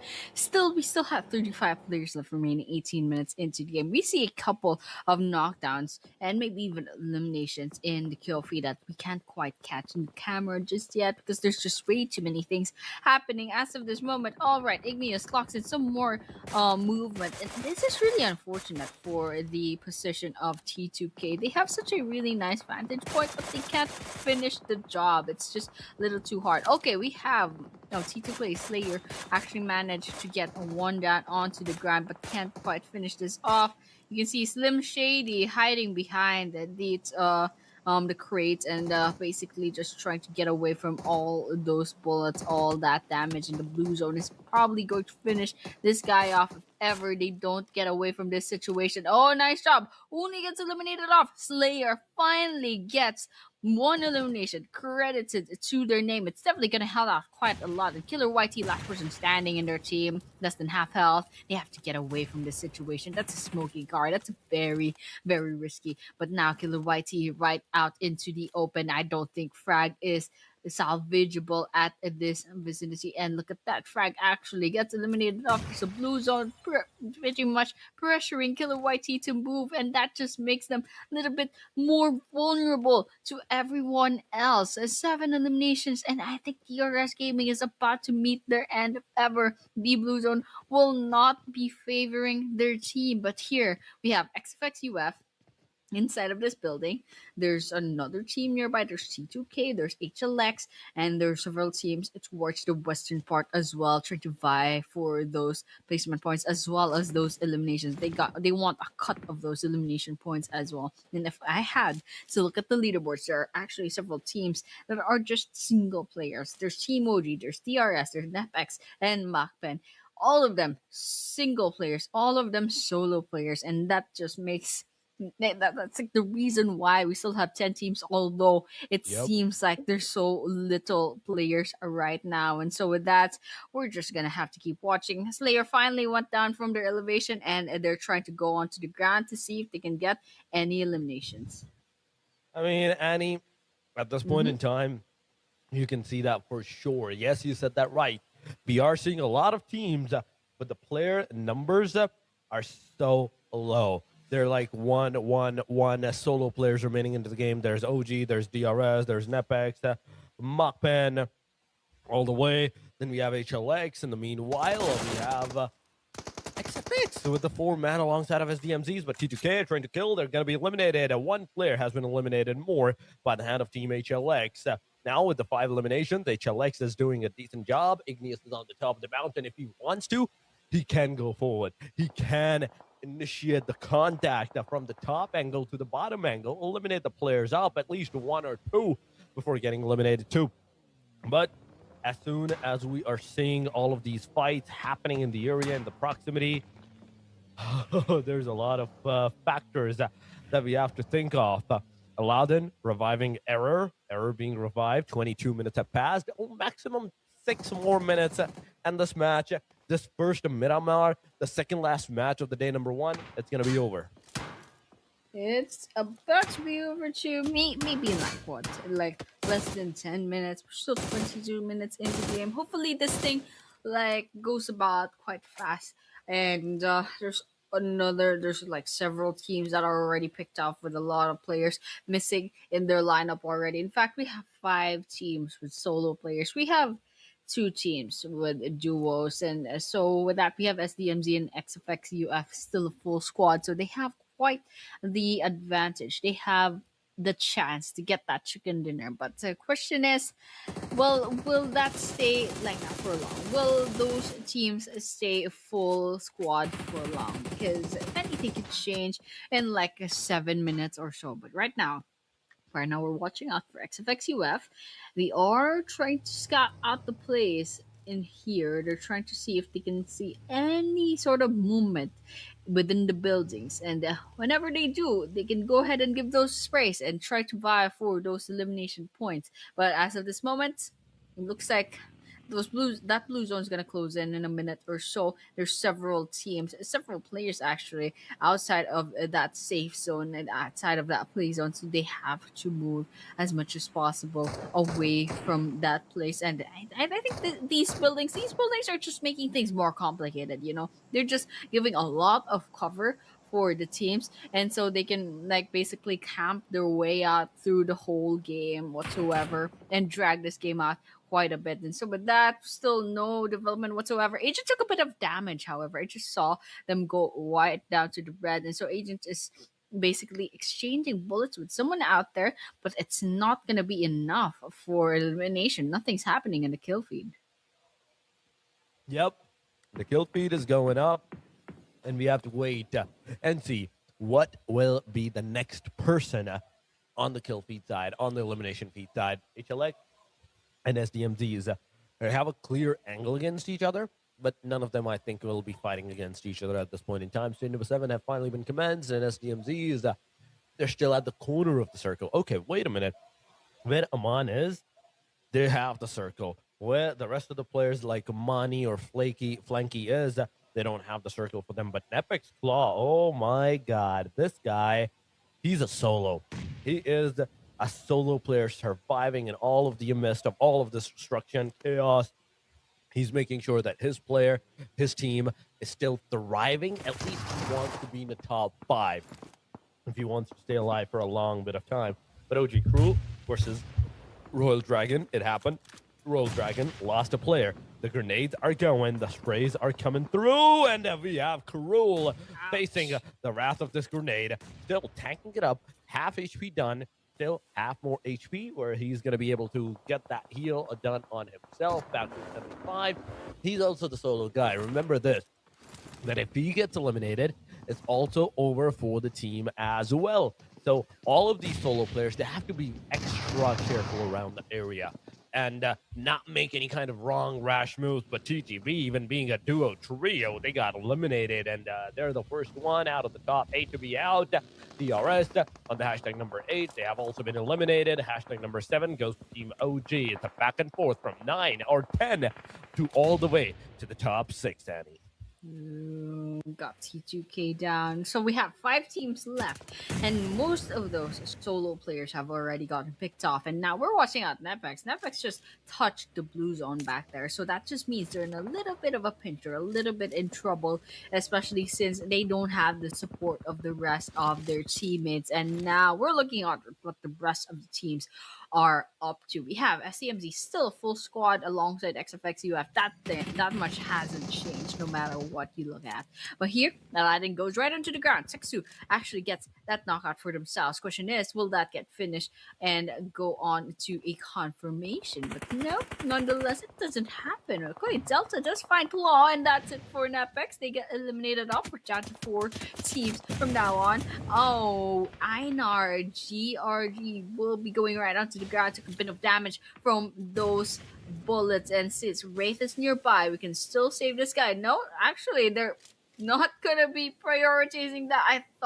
I thought Wraith could have like okay saved them. Okay, I really thought they just abandoned their player, but yes, they will be saving their players. They can still heal up, and so we have a 3-man squad for Royal Dragons as of this moment. But here, HLX, we also have to watch out for these guys. 8 eliminations, and they have XFX UF in their sights.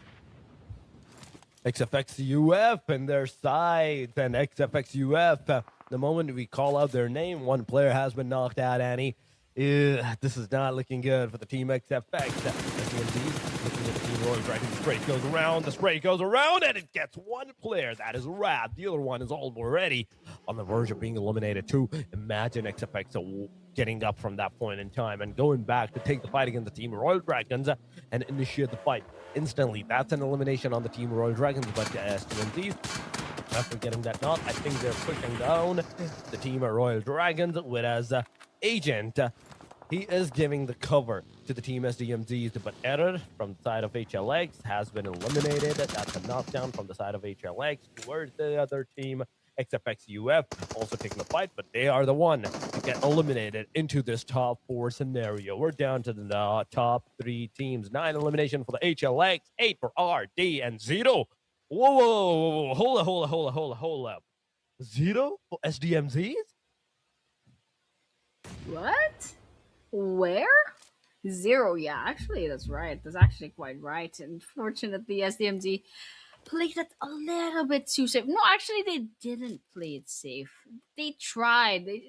I saw Agent. At least Agent was trying to go on the aggressive, but they couldn't quite land those hits until now. Flanky gets the first elimination, and there's a second elimination, in fact, for STMZ. All right, STMZ could possibly get a chicken dinner this right because Delta just went down. Flanky finds Delta. Oh, wait a minute. It's actually still SDMZ. But HLX managed to get one elimination at least. They brought one person down with them before eventually conceding defeat to SEMG. Congratulations to these guys. I mean, they were really, really quiet all throughout the map. They were so quiet. They literally had zero eliminations until Torix like mentioned it. So what like SCMZ? I mean, I think it could have been better, but still, 10 placement points alongside the two eliminations. It's fine. It's better than like getting picked off early on and like for example only getting like what 5 eliminations in no placement points. It's still decent. So props to SDMZ still. Nonetheless, they still did a great job in this map. They definitely did, Annie. They definitely did do a lot of great things and a decent job. Even though they couldn't secure those early stages eliminations or the mid phase elimination, they still did good at the very end. But I want to see the overall ranking. The only thing that I want to see right now is the change in the overall ranking because there has been a lot of changes. But first of all, let's go and talk about the SDMZs taking that win of a chicken dinner against the team. It is a 4 elimination win of a chicken dinner. That means 14 total points to their name, but 1220 damage. Somebody stole 8 knockouts from these guys. That is bad. That is bad. But going on to the match summary, this is 57 eliminations with 58 knocks, 0 vehicle elimination, 8,095 of the total healing used with 140 throwables, 11 headshots, 1 airdrop, and 389 meters of the longest elimination distance by Killer YT. Yeah, that's almost a 400-meter snipe from Killer YT. Well, those are great stats. A little bit low on the total healings, way too low on the total throws. I guess they were all just playing it so safe that we're not seeing a lot of resources being used in this map. But yes, nonetheless, the match rankings we have HLX. Despite finishing second, we still have more total points than SDMG. In fact, they're only like up like by 1 point. And SDMG, as we saw a while ago, it's 14 points. RD coming up next in 13. You have XFX UF with 12, CGB with 9, DRS with 8, and Apex with 6, C2K with 3. That's it for page number 1. It's a good thing that there are at least 4 teams that got double digits in the total points, but unfortunately, no double digits on eliminations. And this is the second page. We got OG with 3 points, 3RB with 2 points, CSV, MacFan only, and Syndicate each with 1 point. And unfortunately, ASL, Brook Slayers, and 4DM, 4 Death Machines, I will get 0 points on this match number 5. And, well, I mean, ASL and 4DM alike, they already had like okay, like they had like okay or fine maps in the past 4 other maps a while ago, so it's fine. But here is the MVP of the match. It's going to be HLX Delta with the 5 eliminations, with the 868 damage, the 0 assist, the 6 throw use, the 29 minutes survival time, and also the 126 heal. Pretty normal for an MVP. That is absolutely true. Delta is the guy that's going to have that MVP, but it is the overall ranking, ladies and gentlemen, in your screen. Trying to kill 61. And with this, 2 points of a difference, 59 for the VETLQ, and Elite 57 alongside of Abrupt Slayers. But going on to the elimination side, VETLQ is the highest, has the highest number of eliminations out of all of these teams. Then we come up with the Abrupt Slayers. They were the second one to be really on the aggressive side. Then it was up to the Train to Kill. That is on the hashtag number 1. They not only went for the aggressive, but also went for the positioning points up for themselves as well.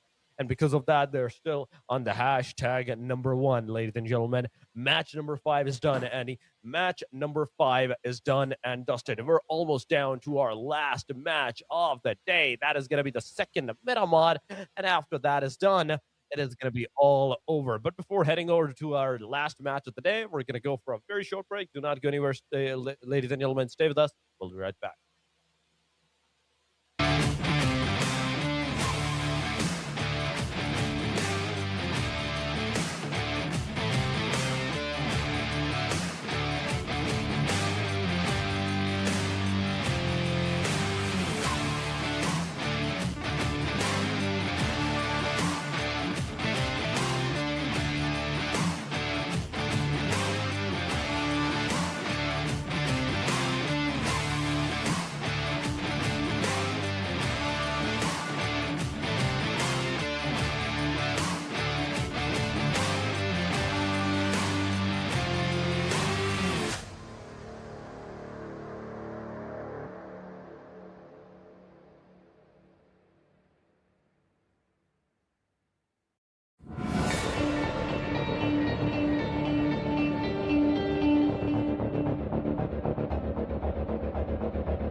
are finally on our final map. We are on match number 6 of the PMNC South Asia 2026 Spring Grand Finals Day number 1. And we will finally end this day with one last Miramar. And so we saw the Miramar a while ago. It was a little bit slow. Let's just admit it. There Yeah. was a bit of like an early game engagement at the start, and then the middle was well as expected, as like the last four maps. Yes, it was also slow, and then towards the end it was still slow for like a late game. Yes, we will probably be banking on that same pattern later on, but yes, for now we are still here. We are still waiting to see what the overall rankings, how the overall rankings will change with this last map before we go and we'll prepare for day number 2. And nonetheless, yeah, so we'll have to be like extending our patience a little bit more, just a little bit more. Yeah, we have to extend our patience a little bit more to the side, to the fact that, okay, now from this point onward, there should be some kind of changes into the pace of the players, maybe even in this match or maybe even the next one, right? So, one thing is for sure is the fact that this Miramar, I think it's going to be the same one as the last one, right? It's going to be the same exact one as the last Miramar match that we've witnessed, and it all depends upon the fact that, okay, how well the teams can actually maximize their performance in this match now. Because if it's very aggressive, because usually the last match are usually aggressive, no matter the day is, if it's day one, day two, the final day, the semi-final day, no, no, no, no, no, it's always aggressive. But on any chance, on any occasion, it goes to the passiveness. Oh, we're in for a treat, because Annie, let me tell you, it is going to be very hectic, very chaotic, because of that one small factor, that this is the final match. And after this, the teams are only going to come out tomorrow again to play their final 6 matches. The overall ranking is not going to move for the next 24 or maybe even 16, 17-ish hour. So with that not being moving, that overall ranking not moving, it's going to create a pressure upon the teams that, okay, we got to strategize, we got to think of different things on how to overtake this team, that team, this strategy. Will it work? Will it not work? And it kind of messes the brain up sometimes too if you really, really overthink that, and it degrades the performance too. So whatever you're doing, whatever's happening, do not panic and play this match to the very fullest. Absolutely, absolutely. Like keep a calm mind.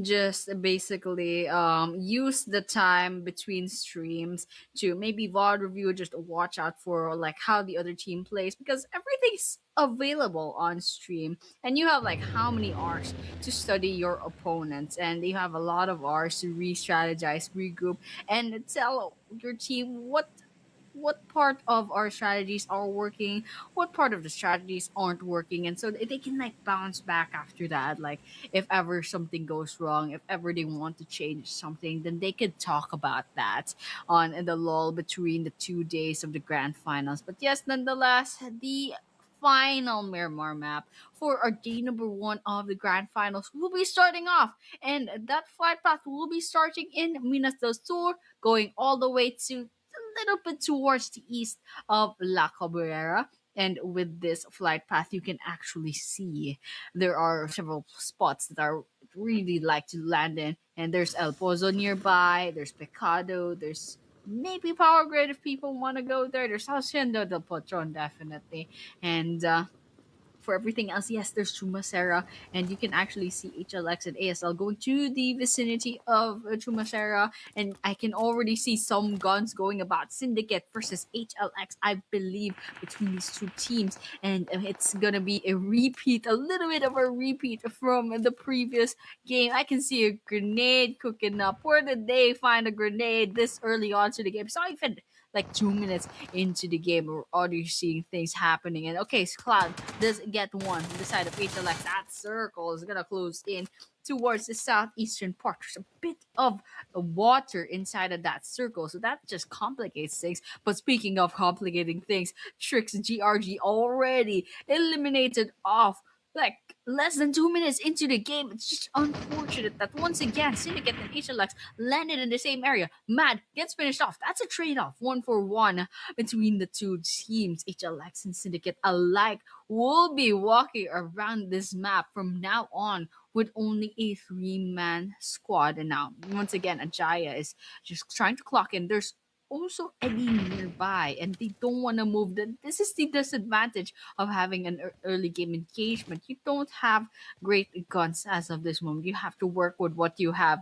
There's not much grenades, there's not much guns, and so it's just a little bit hard to work around. Even armor is a little bit not so great. Ajaya gets caught up by Eddie. Eddie finds that a knockdown, and will that be a confirmation? It's actually Cloud that'll be confirming Ajaya out of the game. HLX down to two last players, Delta and Axie. Axie's right here, getting taken a bit of damage from Syndicate's Eddie, and Delta's also nearby. Delta is quite low on health as well. I don't know if these guys have healing items, but Axie definitely has a grenade, and they're about to use it. It's use it or not use it. You could die at any time, and so it's much better to use this opportunity to basically like go about the game and try to at least maybe get some damage on Syndicate. It would have been a really great time, but no, doesn't seem to be the case. They're all just playing it safe. Syndicate going back into their shells. Delta trying their best to stay quiet as possible, but fortunately Delta, I don't think they have healing items. Their HP hasn't gone up like whatsoever after that first counter. But here Eddie is going to be rotating out of the area. Actually better look behind them, but Delta, okay, they're right there, and Eddie should have seen them. Eddie should have had some information. Okay, Cloud just passed by. Cloud is just right there going up the stairs. Axie is still on ground floor. And it looks like Axie does get caught up by Cloud from that angle. That's actually really, really smart. Now tells us the last person standing, and with that one last bullet from Cloud, we got HLX eliminated out. That is the first squad wipeout, and you can see Syndicate, they are safely going to loot up Chumacera from now on. They got the great guns, and they got some armor, and they probably got some healing items as well. And so that is a great job for Syndicate. They do need those elimination points. They are ranked number 9 as of this moment. And so those 4 points were a huge help. Those 4 points are going to be a huge help later on. And so with that, we're going to be watching out for the rest of the teams. We're looking at Hush and the Patron as of this moment. And so with that, let's just go ahead and keep a watch out for the rest of the teams. What are they up to? What are they doing right now? They're probably losing the place up. I don't see any other engagements as of the moment after that team HLX and Syndicate went on with each other. Unfortunately, HLX, yes, they were at number 3, but they have to end their run so soon because of Syndicate. They basically like fought each other off, and it looks like Syndicate and HLX, yeah, it's been a repeat of the previous game where they landed in the same area and ended up going at it against each other. And so, like, what one thing that they can redo with HLX and Syndicate, maybe they can drop off in another place, unless like they have to drop off in the same place every time because of an agreement.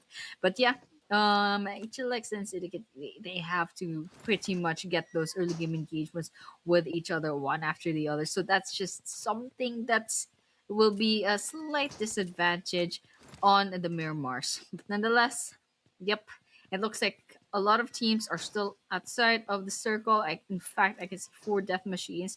They are 2k away, 2 km away from the circle, and I remember that circle was towards the southeastern part, so might be a little bit far off. But nonetheless, yeah, everyone's chilling out. Got 6 minutes into the game. So far, there's only one team squad wipeout, and we have, other than that, we have one elimination on the side of syndicates. They'll be a 3-man squad from now on. Nonetheless, also the other teams, they are still like just minding their own business, rotating the place, trying to find a really good, nice place to camp about for the mid game and late game later on. And you can see SDMZ and presumably other teams, they're also going to be gathering resources in the meantime. Oh, there definitely are. But Annie, 6 minutes. I'm really sorry I put you in that pressure. But yes, 6 minutes in, 7 minutes in, and one team has finally been eliminated in the meanwhile. That's a one elimination to the HLX side, but they have been eliminated. They're not going to be securing any more points. They're not going to be fighting for that top spot, at least for the day number one. They will be thinking of doing it on the day number two, day number three, maybe from that point onward. But aside from this, right now, what we're seeing is 59 players with 15 teams going up and about in a fight. Once again, CSW outside of the circle. 3 Real Bros outside of the circle. Mockman and 4 Death Machine, they're also outside of the circle. But Royal Dragon, Seku, has finally summoned Optimus Prime on this monster truck. He is going to be the monster now and moving from one direction to the other. Let's see what they are going to do. 45 more seconds, and the circle, the stage number one, it's going to close up. Meanwhile, in the VETLQ turf area, we're also seeing the TGB in the close vicinity. The fight can happen at any time. After this first initial fight that we have witnessed, Annie, with the team Mhm. HLX and team Syndicate, I have no doubt. I have literally no doubt at this point that the fights are not gonna start. And there we go. XFXUF, the fight actually started with Lash from the TGB side being knocked, and then another person being knocked from the TGB side. That's 2 down, and TLQ is easily going to approach this area, secure these 2 eliminations, because nobody from the team Ooh. TGB is even remotely close to this particular location. Scout could have had another elimination back there, but they're not going to be prioritizing that just yet. There could be other players. It could be another player from TGB lurking about. In fact, Himson is just right there. Okay, Lash got finished off by Scott 25, so they just waited for that elimination to naturally occur. Here, Royal Dragons, I don't see any other player, any other team nearby, but let's just keep a watch out. Maybe the camera sees something that we don't. But yeah, nonetheless, this is the edge of the circle. Impala will not be like half of Impala will still be part of the circle, and half of Impala will unfortunately not be part of that circle. But yeah, you can see Sexu. They are going to be taking this place right in the middle of the circle, and there we go. We can finally see the circle properly. 3RB is going to be coming in from the northeastern part. We have 4DM only, sort of taking the same route, going straight to Los Leones probably just to get into the circle, and then there could be a chance that they might engage. They might have a fight against each other, but it's not really that it's not really that guaranteed either, because it doesn't seem to be the case.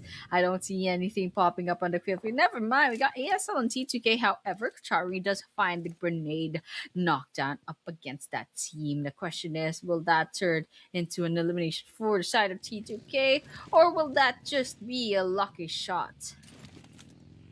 We have to see if it's going to be another lucky shot or whosoever is going to be lucky here, because let me tell you, there's a lot of teams in the vicinity. ASL, T2K, the fight is happening. Abrupt players sneaking those eliminations for themselves. That's one elimination for the hand of Chadi ASL, securing that one elimination for the team. Now TGB's in the vicinity too. T2K is here. Chadi, he's going to get in the car, move away. He chooses odd. He's in the compound. But I think this position is kind of not good compared to what the T2K has or the TGB has. The moment the players from the team ASL is going to go up on this mountain and towards the roadside, the sprays are definitely going to commence on them once again. The sprays will definitely come back, and it's going to be a hell to lose at that point in time. TGB Himson, he's the solo guy in the area. I don't know where the other player of the TGB is situated at. Nepex is also doing the same thing, but XFUF, the fight is happening versus the Muffin. Ooh, okay, we got the Scout 25 scouting the place out, and they clock in a bunch of movement around the blue zone. And Macman, I think that's Macman. I can see their logo. They're in trouble. They're 1, 2, 3. So much of the skill feed is basically just Macman. Uncle just went right onto the ground, and it looks like that was it. That was unfortunately it for Macman. They get completely eliminated off, being the second team in this Miramar map to have to say goodbye a little bit early on. They'll have an early good night's sleep, but here XFX they scout an SDMZ flank. He's trying to flank the place out and trying to rotate into the area, but Scott is definitely trying to gatekeep them, but it's not gonna be enough. Those bullets will not be enough to stop SDMZ as of this moment. And so with that, for the for death machines, we're gonna be watching out for what they plan to do as well, especially since there's only esports nearby and there's another team towards their southern position. So that should be XFX AUF, which was basically like occupied with watching out for SDMZ. Oh, speaking of SDMZ, it looks like they got caught up by OG and they got eliminated off. That's unfortunate. That just means we have 3 teams down right now. Ooh. Oh no. 4 death machines might be next, however.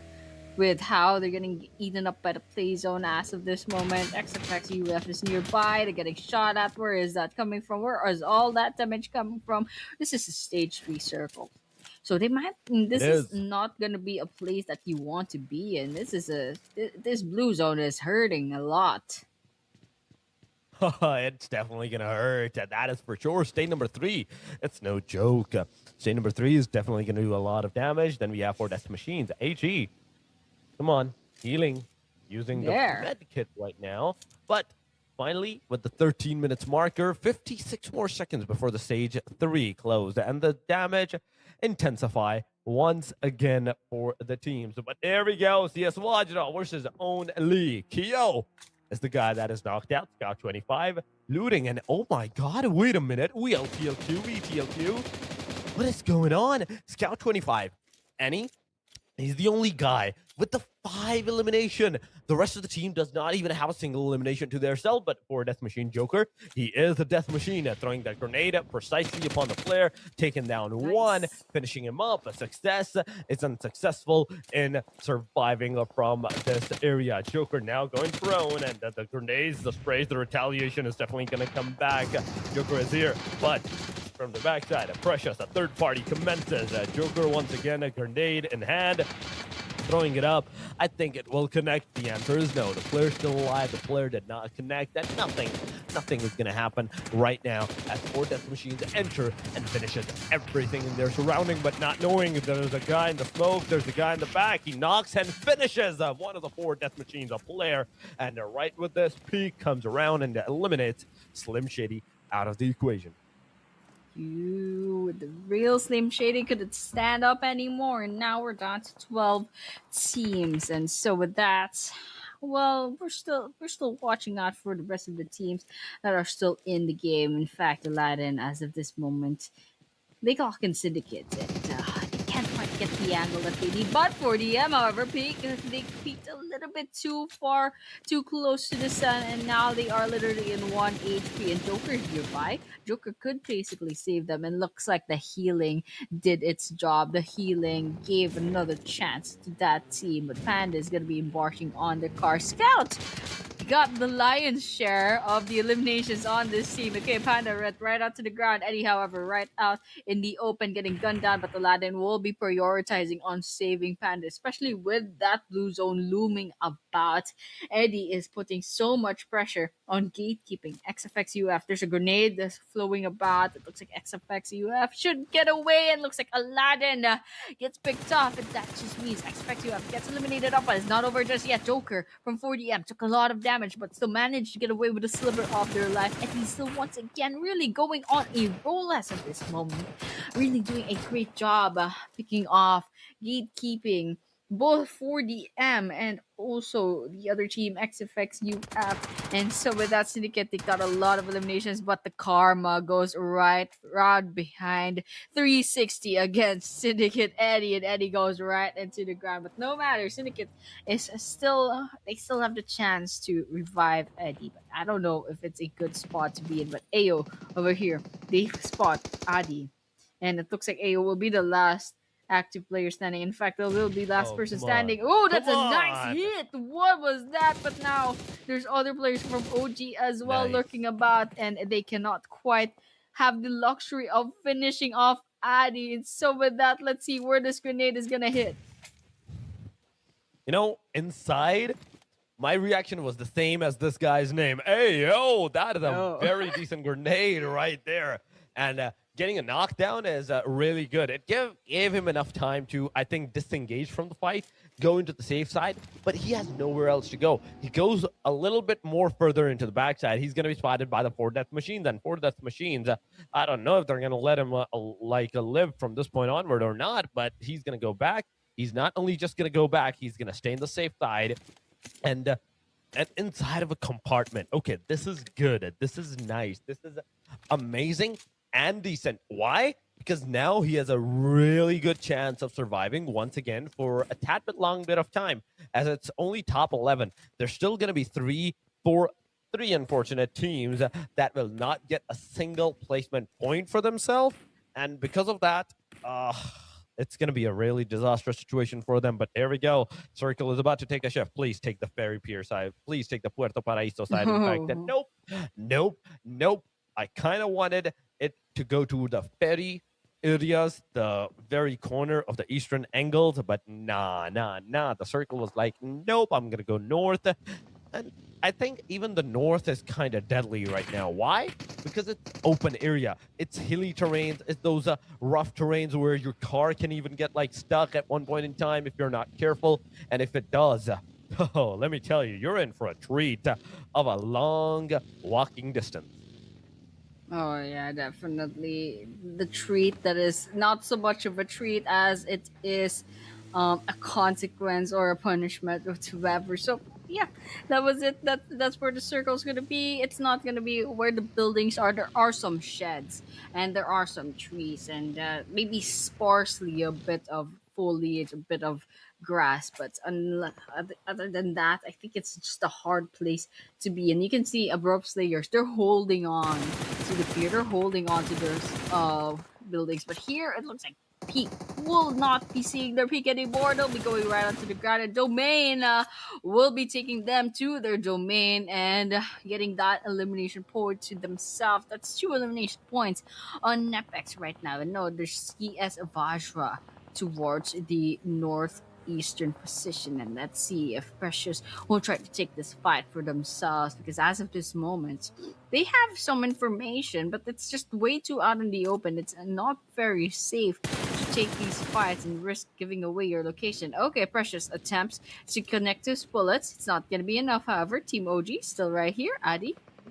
And they find a Liquid from a distance, and Liquid is just backing away, looking straight forward, trying to get some information before they really like commit to anything. It looks like Joker will be the last person for BM. After all, Nepex Esports manages to wipe them out, and that just makes 10 teams left on our final map for this day number 1 of the grand finals. Yep. 10 teams, cruel, being knocked out at the same time. 4 eliminations for the side of Team OG, but now's the time for the fights to actually commence. AO, once again, is outside of the circle, and he's taking that blue damage. He needs to move. Look at that HP. He is low. One more shot, even from the damage from the play zone, is going to take him down. But Nepex is another name outside of the play zone area. So far, safe zone area. In fact, they're still outside of the blue. That is one thing for sure. They still need to enter. And the moment they're going to enter, they're going to be bombarded with 1, and not 2, but 3 different angles of the players. There we go. OG comes around, takes some shots. Syndicate gets finished up. And at the same time, Nepex is receiving some heavy casualties around the area. The flare sprays up.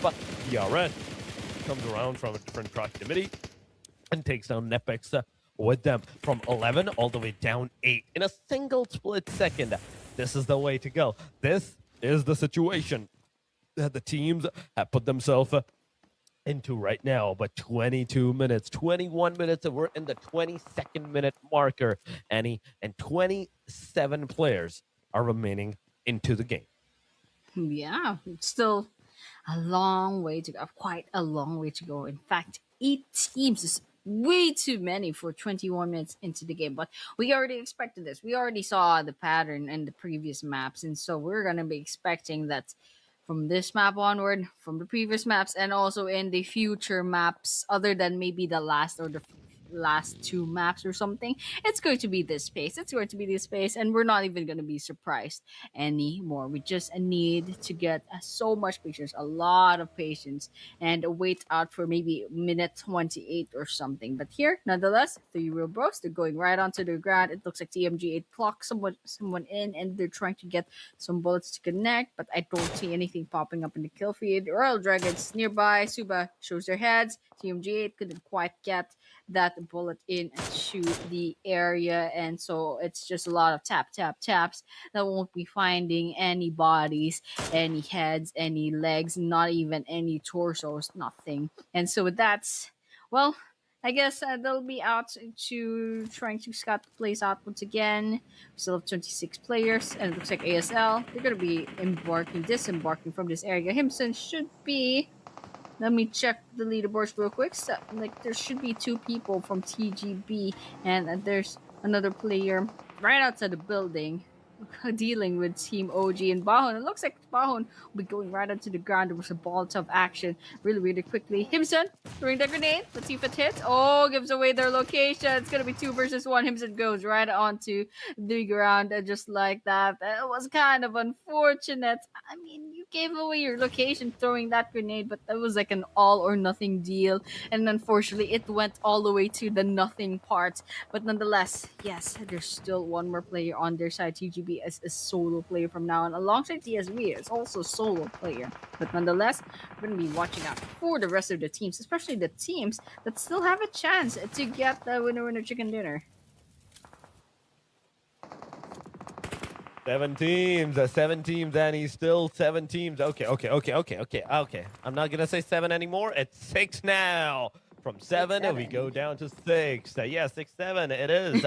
Team OG, once again, 8 total points.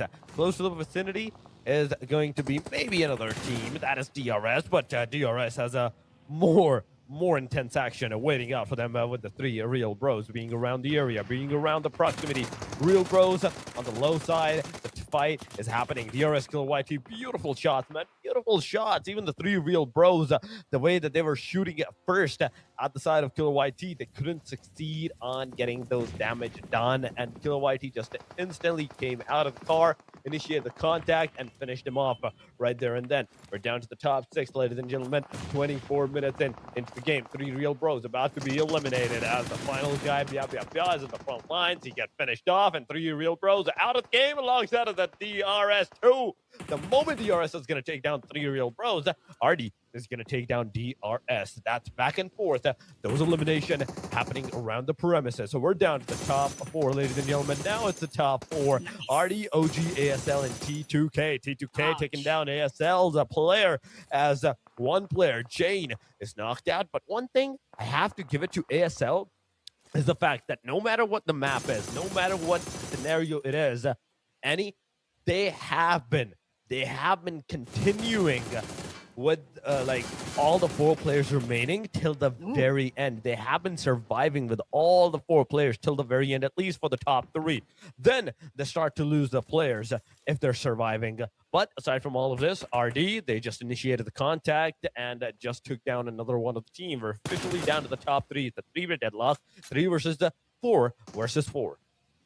Oh, no doubt. Absolutely no doubt. We still had 2 teams with the full squads, ASL and RD alike, and these 2 teams are very decent. And add that to T2K, also a decent team. Actually, any of these 3 teams could get the chicken dinner. But right now, I'm worried for T2K. 0 eliminations. They couldn't quite get the eliminations on Miramar. They also struggled in the previous Miramar map. So I think this is just not their map after all. Like Miramar is just not their map right now. Not at least for the grand finals. It's not their map. And so with that, we're just gonna watch out for Royal Dragons and as well as Abrupt Slayers because both teams, actually all of the teams, are playing it pretty safe. They don't want to make any rash moves. They don't want to give away their location because you can see from like the previous instances all around the map. If you give away your location, the teams, your opponents are quick to punish you for just that. And look at this, we got Sexu rotating into the area, getting a nice, great angle right smack in the center of the circle, just giving themselves a really nice advantage. But over there, we got a grenade cooking, great throwing. Got a couple seconds left to go. Don't think it's gonna be connecting to anyone. That grenade just flew out a little bit too early on. Rules OG hiding behind this elevation, this rock, and they clock in ASL. ASL doesn't take much damage. They got chip damage perhaps, but it's not gonna be enough. To confirm the area, I just saw a grenade maybe exploding. So we're out there, but still not gonna be enough. 27 minutes into the game, we're still waiting. We're still waiting for the stage A circle. Perhaps the stage A circle can change things. Perhaps. Only the time will tell. Only the stage number 8 closing circle will tell us what situation right now from this point onward. But aside from all of this, Annie, right now, Royal Dragons, come on, cooking that grenade. Fearless is in the close vicinity. If Fearless has a decent angle, I think he should go forward and take down NRG, GNG at that point in time. Because if he does, that's an easy vantage point against the team at Royal Dragons. I do believe so. But only the time will tell because so far, Royal Dragons, I see them at the very dead center of the circle, stage number 8, closing up. And if that continues, they will be in the dead center of the circle, and all the other teams will be forced to push and move towards their side. The grenade goes over. That's a damage. That's a damage. He's halfway done. He's half HP done. Once again, retaliation grenades are coming around. On Sky is down. Nice. YCS's grenade RD comes around, and T2K on their last leg, on their last life. As Rules OG, he's healing. Will there be a damage from the grenade? The answer is no. Right now, it's a no. NRG, GNG. He is taking that loot from the guy that he just eliminated up. But now, moving forward, 9 eliminations for the Royal Dragons. And T2K this time around, I see them with the 0 elimination, 0 points on the fight, on that elimination side. They're only surviving, and they're only getting those survival points. Surviving but not living. And so Igneous will be the last person standing on trade to kill, and they are basically hugging that blue zone, and there was no choice whatsoever. RD had T2K backed like quite literally into a corner. But now it's between Royal Dragons and Abrupt Slayers. Einar GRG got the guns in, but they're gonna go down into the ground just like that. Royal Dragons is in trouble. 2 last active players standing. It's Suba versus Wraith. And I don't know. I think Wraith is attempting to try to revive this place, but I don't think this is gonna be like a good idea. Okay, Sexu's getting revived as of this moment. ASL had all the time in the world to go and hunt them down, but here Suba making things easier. Jane going right down from the side of ASL, and so that's one less player to worry about on the side of Royal Dragons. Is with this Wraith throwing that grenade. Let's see if it connects. Doesn't seem to be the case, and so Chari just looking up against Royal Dragon. I really thought Abrupt Slayers had it, but they couldn't like follow up after 2 players from RD got knocked down into the ground. Royal Dragons bounced back really fast, and so they're gonna be punishing ASL for taking way too much time. Chari and Hitu, they've separated, so that's a good thing, especially with like the grenades, and the grenades could potentially like take them out easily. But here we have it. I think this is the end. This is the end. Royal Dragons, they're here to collect. They're here to collect the 2 last eliminations, and that is it. The winner chicken dinner will be going on to the Royal Dragons. Congratulations, and that is it. That was our very last map for the day number 1 of the grand finals. That was our Miramar map, and through and through, true to what we expected, it was quite a slow map, but still I was glad to see that some of the teams were like performing so impressively, especially Royal Dragons getting that double digits on the eliminations plus the total points, the placement points rather, the 10 points for the placement points from that chicken dinner. Oh, that was amazing. The way these guys just finished the match, it was amazing. It was actually amazing. But Royal Dragons, where in the overall ranking are you gonna sit now because of this winner Yeah. winner chicken dinner is the bigger question, is the major question, because this is the end for the day number one. That is for sure. Now only the overall ranking is gonna decide what's gonna happen and what's not gonna happen from this point onward. If you're lucky, you're gonna be in the top three.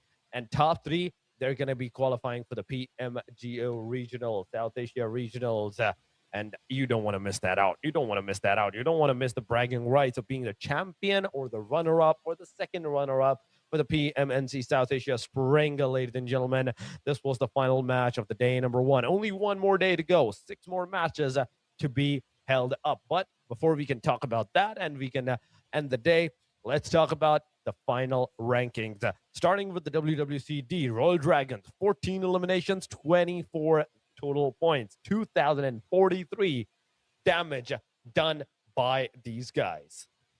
Oh yeah, congratulations definitely to Royal Dragons for a job well done. But this is the match summary. We got 60 total eliminations. We got 7,848 total healing Cs. We got one vehicle elimination, 54 total knocks, 146 total throws, 12 total headshots, one airdrop looted, and 354 meters of the longest distance elimination. That would go on to XFX UF Scout 25. This guy, Scout 25, this guy is an impressive player. I keep seeing this guy in the kill feed, in the MVPs every now and then, and just so impressive. It's no wonder that XFX UF touched the number one spot like several times. I don't know if XFX UF still managed to defend their place in this last map, but we'll see what the overall rankings will look like later on. This is the match rankings. RD with a 24 points, Team OG with 12, ASL with 9 alongside Syndicate with 9 points, DRS has 7 points, 3 Real Bros with 6 points, Train to Kill and XFX UF alike have 5 points, but T2K had the 5 points for placement points and 0 elimination points. They couldn't quite get any elimination points, despite the fact that I really saw they had actually a decent amount of Yeah. damage done to their opponents. It's just that they can't finish the job. They had a hard time finishing the job. But here's page number 2, NepX with 3 total points. We got CSV, 40M, Macpen only, and SDMZ with 2 points. And I'm glad to see there are no teams with 0 points. We have TGB and HLX instead with 1 point each. And that's it for the match rankings for match number 6. Match number 6 done, but going to the MVP of the final match of the match number 6, it is at Royal Dragons Wrath. 6 eliminations, 12 throwables, 4 assists, 734 damage. 30 minutes of survival time. This guy was at its peak on the survival. He was like, yeah, let me just finish the complete Miramar match and then I'm going to come back. But with 6 elimination, he healed only 45 damage back. So all of those 6 eliminations, he did it. He did it without healing. The only damage I believe so that he got was from that play zone, that blue zone damage that he healed with the juices, the energy drinks, and everything. But going on to the overall ranking, ladies and gentlemen, this is the final ranking for the day number 1. Train to Kill with 66 on the very top. Abrupt Slayer, 66 points as well. The elimination number is high, but the placement point is not that high. That is why they're on the hashtag number 2. Then we comes up with the VETLQ in the top 5, the only team to not take a bit of a chicken dinner and still secure the top 3 placement with 64 points for themselves. Hidden Leaf, 658 points in fact for themselves. The Royal Dragons with 56. The Gaming Broskies, another name without a chicken dinner on the first chart, 43 points. 39 for the Team OG, 34 for the Team SDMZs. Yeah, that's it for the first page of the rankings. And of course, for the second page, I hope that these teams can bounce back after this. They have six more matches tomorrow. There will be one more day on the grand final. So the teams, especially the teams that couldn't quite get the points that they needed in this day number one, they could catch up tomorrow. But I think like if anything doesn't change, if things don't change, it should be the same map schedule. So that means we start off with the Rondo. We'll go on to three Arango maps after that, and then end with the two Miramars. And of course, we will be seeing that tomorrow around the same time. So, guys, please tune in once again to support your favorite teams tomorrow around the same time for the day number two of the PMNC South Asia Spring 2026 Grand Finals. But for tonight, we will be ending the stream. And so, with that, thank you so much for tuning in, and we'll see you tomorrow.